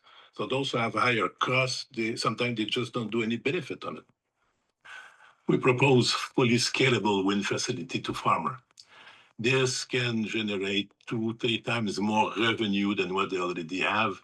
Every acre can generate more than $1,000 benefit per year. This predictable profit makes farming much more attractive for new farmers to keep farmers in their land. And also it's increase significantly the value of their business. If they use the first part of electricity produced to reduce the electricity bill, it's also significantly reduced their costs. Windu propose innovative and profitable wind turbine. We have low noise, low visual disturbance, low footprint on the cultivated land. You see on the first slide our proof of concept. We propose scalable facility from 100 kilowatt to few megawatt that could be installed in few milestones. Of course, electricity production costs may vary from 2 cents to maybe up to 10 cents per kilowatt. Distributed clean energy from farmer may become very important, even if we consider only Canada and US. We expect to reach $500 million of sales on year 7 and continue to grow after that. Windu have multiple revenue streams. We sell directly to farmer a wind turbine with a cost that would be between $45,000 and $85,000 each. Each project scale from $150,000 to $5 million. There is, of course, many possibility of subsidy to reduce that capex. We also generate recurring revenue with a maintenance plan of 50 years. And a good part of our sale will be through our distributor. Our sale is going to grow rapidly. In fact, it's going to be limited by our capacity of production more than sales. If you look, for example, at year 2030, we need only 40 farmers that make wind farm to sell electricity to the grid to reach the $160 million sales target. I'll go to the market strategy on 3 phases. First, we install a deployable demonstrator on the target area, and I invite everyone to see how it's works. Then we propose to farmers a small system so they can produce their electricity for their home use. And after a year, when they use with the project, we come back with a grid scale wind farm proposal. Mid-scale wind turbine market is already $1.5 billion a year. But it's only done with horizontal axis wind turbine that is a more complicated machine. So with higher cost, the expected lifetime is shorter, the maintenance cost is higher. It's a good project, but they cannot sell electricity to the grid. Our customers are going to be able to do it. We have a short team with a lot of experience. For example, project development, power transmission, project management, communication, and business development. The essential is there. With very little work, we already have good traction. We have, for example, 4 letters of intent for established corporations that want to make distribution. We have clear interest of a group of farmers for selling electricity to the grid. They are even ready to make a sale test. And by the past, we receive investment, and we have already a small commitment for this one. We are raising $750,000 for a pre-seed round. We mentioned 18 months runaway, but in reality, we're going to install a small factory that's going to be able to deliver 2-3 wind turbines per month and make benefit with that. So it's already a safe investment. If half of the American farmers install a 1 megawatt wind farm on their land, they can produce more than half of the electricity demand of the US. This is a huge potential. Okay, thank you, Francois. Next is Edenlingua, Building Cultures, Empowering the Futures out of Germany, software industry, founded in 2020, by the way, a seed stage company, score of 603, grade B minus. Akwasi Baduanen, co-founder and CEO. Thank you so much for joining in. My name is Akwasi Bedweni, and I'm the founder and CEO of Edenlingua, a digital learning SaaS platform that focuses on preserving African languages while empowering African migrants through language and integration, fostering connection and belonging. With our dual programs, Sankofa and Tabon, we create an inclusive and innovative space for language and cultural exchange. To highlight some of the key challenges faced by our target groups, here are a few impact statements based on research and statistics. 45% of the African diaspora families struggle with communication between generations, leading to a loss of language and cultural connection. Over 50% of African migrants in Europe find language a major barrier, making it harder to access services, jobs, and connect with the community. And 60% of the international professionals moving to Africa face difficulties due to language barriers, lack of cultural understanding, which impacts their adjustment. The major solution would be intergenerational programs that would help African families communicate more effectively, reducing generation gaps. Strong community networks and pre-migration resources would ease integration and combat isolation. Specialized cultural training would equip professionals with the skills to navigate new environments more successfully. This is where our product comes in play. Edenlingua, a SaaS platform designed to make language learning and cultural adaptation more engaging, effective, and accessible. We offer a range of services designed to enhance language learning and cultural integration. These services include live online language classes, on-demand cultural and language content, a gamified learning experience, and robust community tools for integration support. Our total addressable market is estimated at $108 billion globally. We are initially targeting 69 million potential customers across Europe, Africa, North America, and Asia. Capturing just 10% of this market will generate 35 million in revenue within 7 years from our ideal customers. The global language learning market is expected to grow by 18% annually until 2030, and our unique focuses on African languages and culture integrations addresses a major gap in the market. Our business model follows a B2C approach, targeting the African diaspora, African immigrants, expats, and international professionals.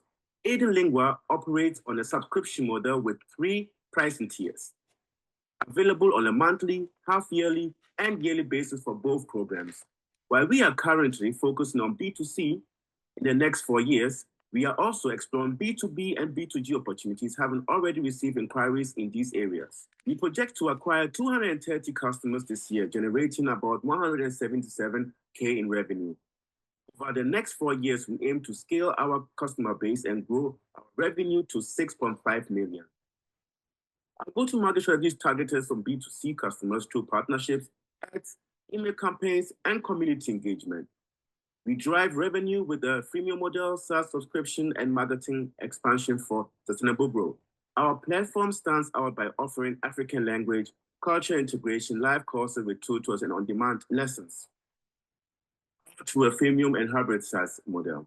Unlike competitors like Duolingo, Babbel, and Inkene, none of them offer the same combination of services, especially in African languages and culture. We are committed to changing the narrative of Africa. I am the CEO and founder of Aiden Lingua. With a background in physics and expertise in sustainable management, I have been leading and managing teams for 16 years. Our head of IT ensures our platform is strong and scalable with expertise in cloud data engineering and digital strategy. Our head of marketing drives branding and digital media, helping us grow and engage our community. And we also have an advisory board consisting of experts from universities, schools, and language institutions who provide us with valuable insights in teaching matters, intercultural communication, and didactics to enhance our language programs. Aiden Lingua is transforming language learning and migrant integration. Since launching our MVP in late 2020, we have generated 60 to 70,000 annually through Sankofa, our African language program. In 2024, we built a thriving language exchange community with 8,000 members. We are expanding our impact through partnership with Career in Ghana, in Nigeria, the Federal Office for Migration and Refugees, NGOs, and embassies in Germany. We are seeking 500,000 pre-seed investment for an 18-month runway at a 5 million pre-money valuation cap.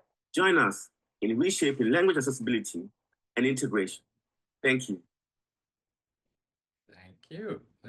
eDental, an inventory-based online dental supply platform that imports, stocks, and sells essential dental products directly to professionals in Turkey. Founded in 2020 out of Istanbul, Turkey, industry group is healthcare pre-seed stage, score of 647 and a grade of B. Uygur Kaya, co-founder and CEO. My name is Uğur Kaya. I am a dentist and co-founder of eDental. Let me start with a simple fact. Most dentists in Turkey still order their materials like it's 2005, manually by phone or WhatsApp. We are here to change that.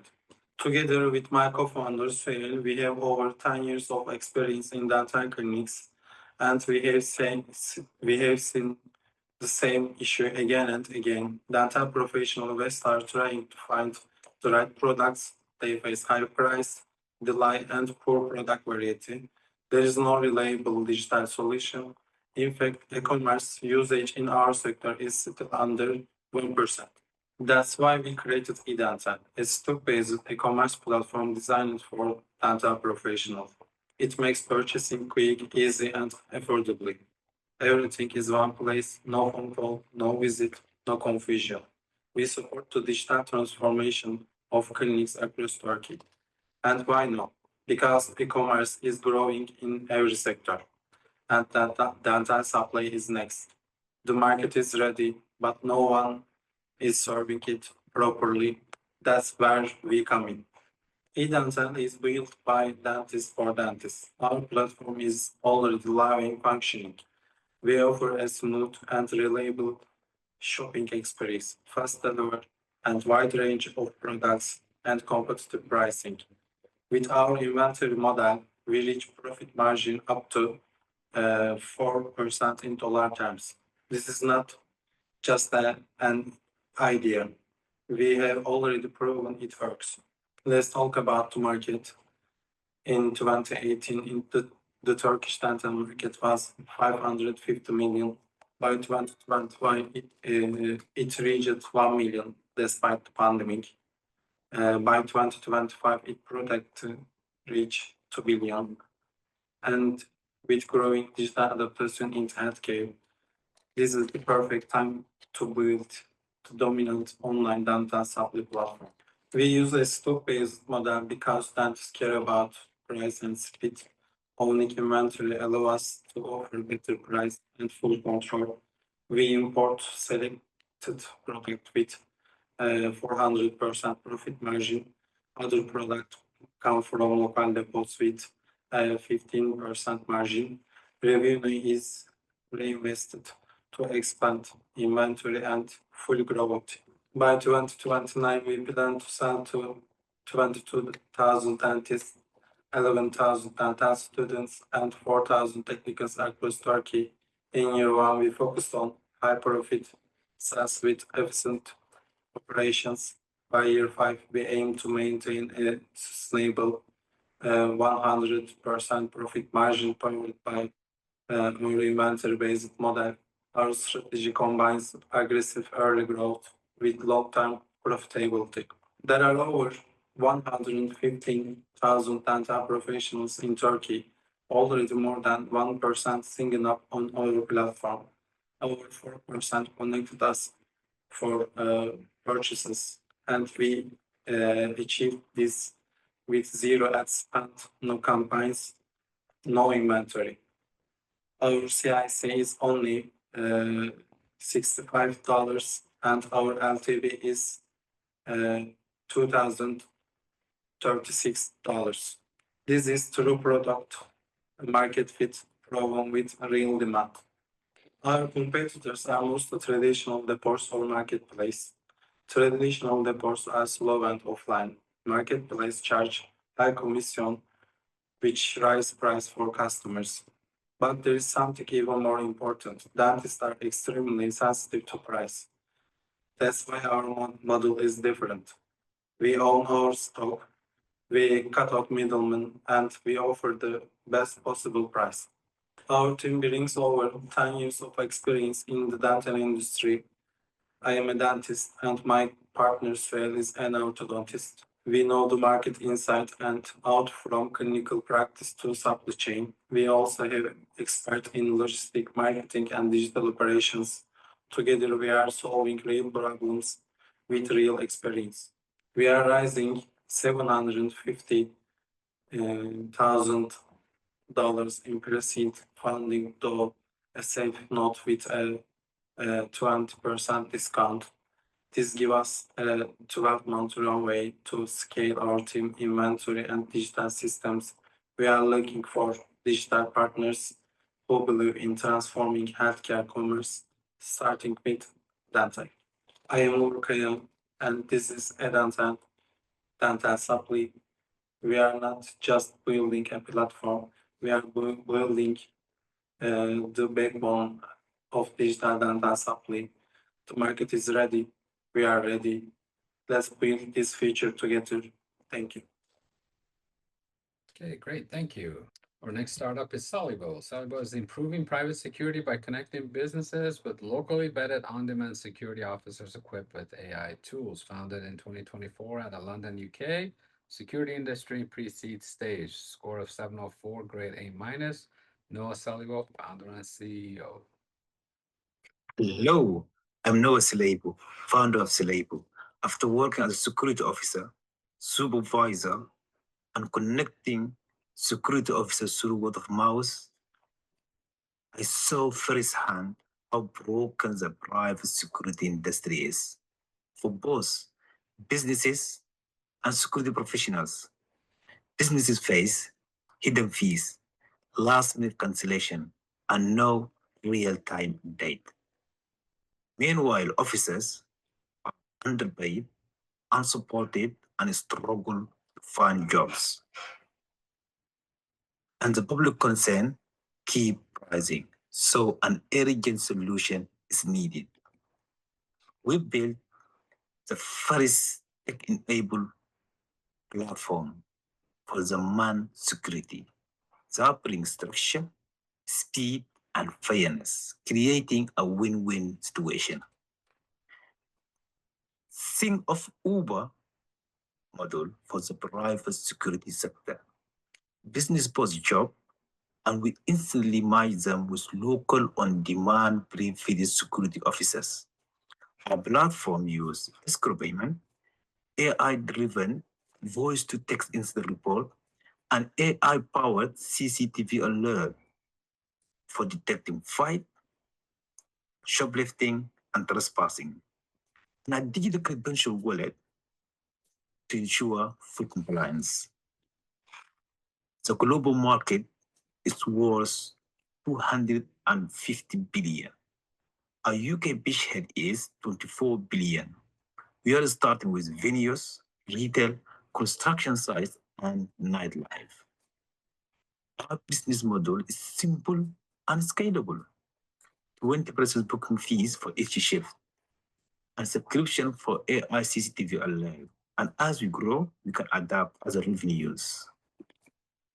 We are projecting 450K in revenue in our first year, with steady growth to over 21 billion in the next 5 years. Our growth-to-market strategy is starting by activating our 800 security officers, onboarding local businesses through word of mouth, WhatsApp, and email. Scaling through referral, social media ad, and influencer marketing. And partnership with venues and local job centers to reach the employee. The traditional firms are inflexible and underpaid staff. X apps are fast and reliable. Celebo combines the best of both, fast, local, and AI-driven to ensure full compliance. Even though I'm a solo founder, but freelancers, monitors, and advisors are helping me through my journey. With background in science and security, I view the private security system as a society immune system designed to protect and respond in real time. Last year, we won the Build Award, officially launched in May this year, with over 100 security officers have signed up, and in active bullet discussion, several meetings have been set up with venues and organizations. We are seeking 150,000 for 18 months runaway with 20% discount to finish our AI-driven CCTV alert, marketing, and operation. Celebo isn't just a tech platform or security firm. It's a movement to improve the private security sector. Please get in touch to learn more. Okay, thank you, Noah. TWCW1 Network, which connects global independent businesses, creating a digital virtual shopping marketplace, founded in 23 out of Australia, advertising and marketing in pre-seed stage with a score of 600. Televender Sidhu, founder and CEO. Hi. One stop. Connecting businesses worldwide, one stop at a time. That's our mission statement. That's our purpose. My name is Talvinder. I am the founder and CEO of this company. So why do we need to connect businesses around the world? They're struggling to be found, and more particularly, independent businesses. These are people who own and operate their own business and aren't multinational. They make up a large percentage of the market. They're struggling to be found. Our solution is to create a virtual shopping center where the customer can find them, to create an independently driven marketplace that actually empowers these businesses to grow and be found by the consumer. And we're going to do this by utilizing apps and a website to creating what we call the One Network. One app is meant for shopping. One app is for you to run your business. They work cohesively together to create a unique shopping experience for both business and the consumer. Opportunity is massive. It's a $150 billion market just for advertising alone in the independent space. It is growing annually at 14%. If we look at the global digital advertising market, it's valued at over $1 trillion.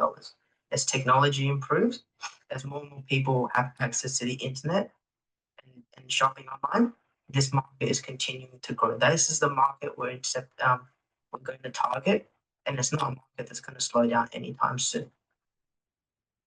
How are we going to run this business? Well, our business model is a subscription-based model. We're looking at charging our customers every month based on how many live ads they believe they need for their business. This is great value for the consumer, and it's a great opportunity to financially project where we are as a business. We don't go off cost per click, we go off monthly charges. We're also looking to give the first quarter free to encourage people to get on the platform. Our financial projection, we believe we can see revenue from year one. Due to the large size of the marketplace, due to the large opportunity, we believe we can see revenue in the first year and we can continue to grow it. The beachhead market is the Australian market. It's where our foundation is going to be set, and it's where we're looking to build, grow, and then go around the world. Because of the internet, because of the unique opportunity to go global, we're going to utilize it. This will be a business that is looking to multiply and grow the next 5 years. And how are we going to go about doing this? Our goal is to onboard 10,000 businesses to the highest subscription level to set the foundation, the capital foundation, and a unique catalog for our consumers, the customers, to find whatever they're interested in. From businesses to services around Australia, our goal is 10,000.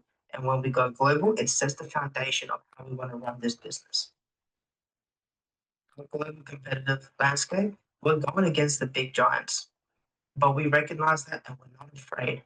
We know we can take them down and we know we can challenge them because we're going into a market that's growing. We have what we believe is the tools needed to be successful. We have a great team. There's myself, the founder.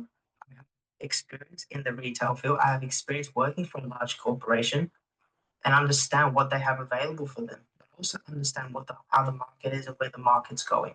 I have a great team that's going to help me develop this app, launch this app, and ensure that all the IP and the brains of it is protected. So what do we need? We need $250,000 to have market inception. The product is ready, the business is launched. We just need the capital to build the technology. And we're not just looking to build, we're looking to build a team. And that's something because we want to see long-term growth. And if you're interested, reach out because I believe that we have something great and unique in our hands and we want to see it be successful. And if that's something you envision, let's get to work. Thank you. Wonderful. Thank you. All right. That was our last one. I invite everyone to go to our website and go to our portfolio page, and you'll be able to find a lot more detailed information regarding all the startups that pitched today, as well as a lot more information regarding our cohorts that we have, other graduates, and definitely check out all the information available to you. Now, this brings our program to a close. Now, I'd like to thank all of our speakers that we had today, including the presenters, and especially our global audience that have joined us from all corners of the world. Now, if you're a corporate partner investor interested in connecting with any of our presenters, please send us an email, connect with me directly if you like, and we'll be more than happy to make the introductions. For our ecosystem partners looking to explore collaborations, as you saw, we're continuously looking to grow and expand our partnership circle. So we'd love to hear from you.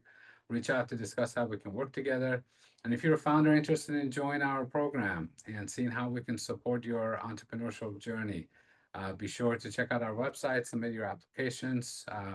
Applications are open, so please submit. And now we do receive a high volume inquiries as well as applications, but if you need be, feel free to connect with us and we'll be more than happy to speak with you to answer any questions you may have. And that's it. Thank you all. My contact information is on the screen. Feel free to email me and the QR code will send you to my LinkedIn if you'd like to connect with me directly there. And again, thanks again. Really appreciate it. This brings our Q2 demo day come to an end. Thank you all. Wish you all an amazing rest of your day and the rest of the year. Bye-bye.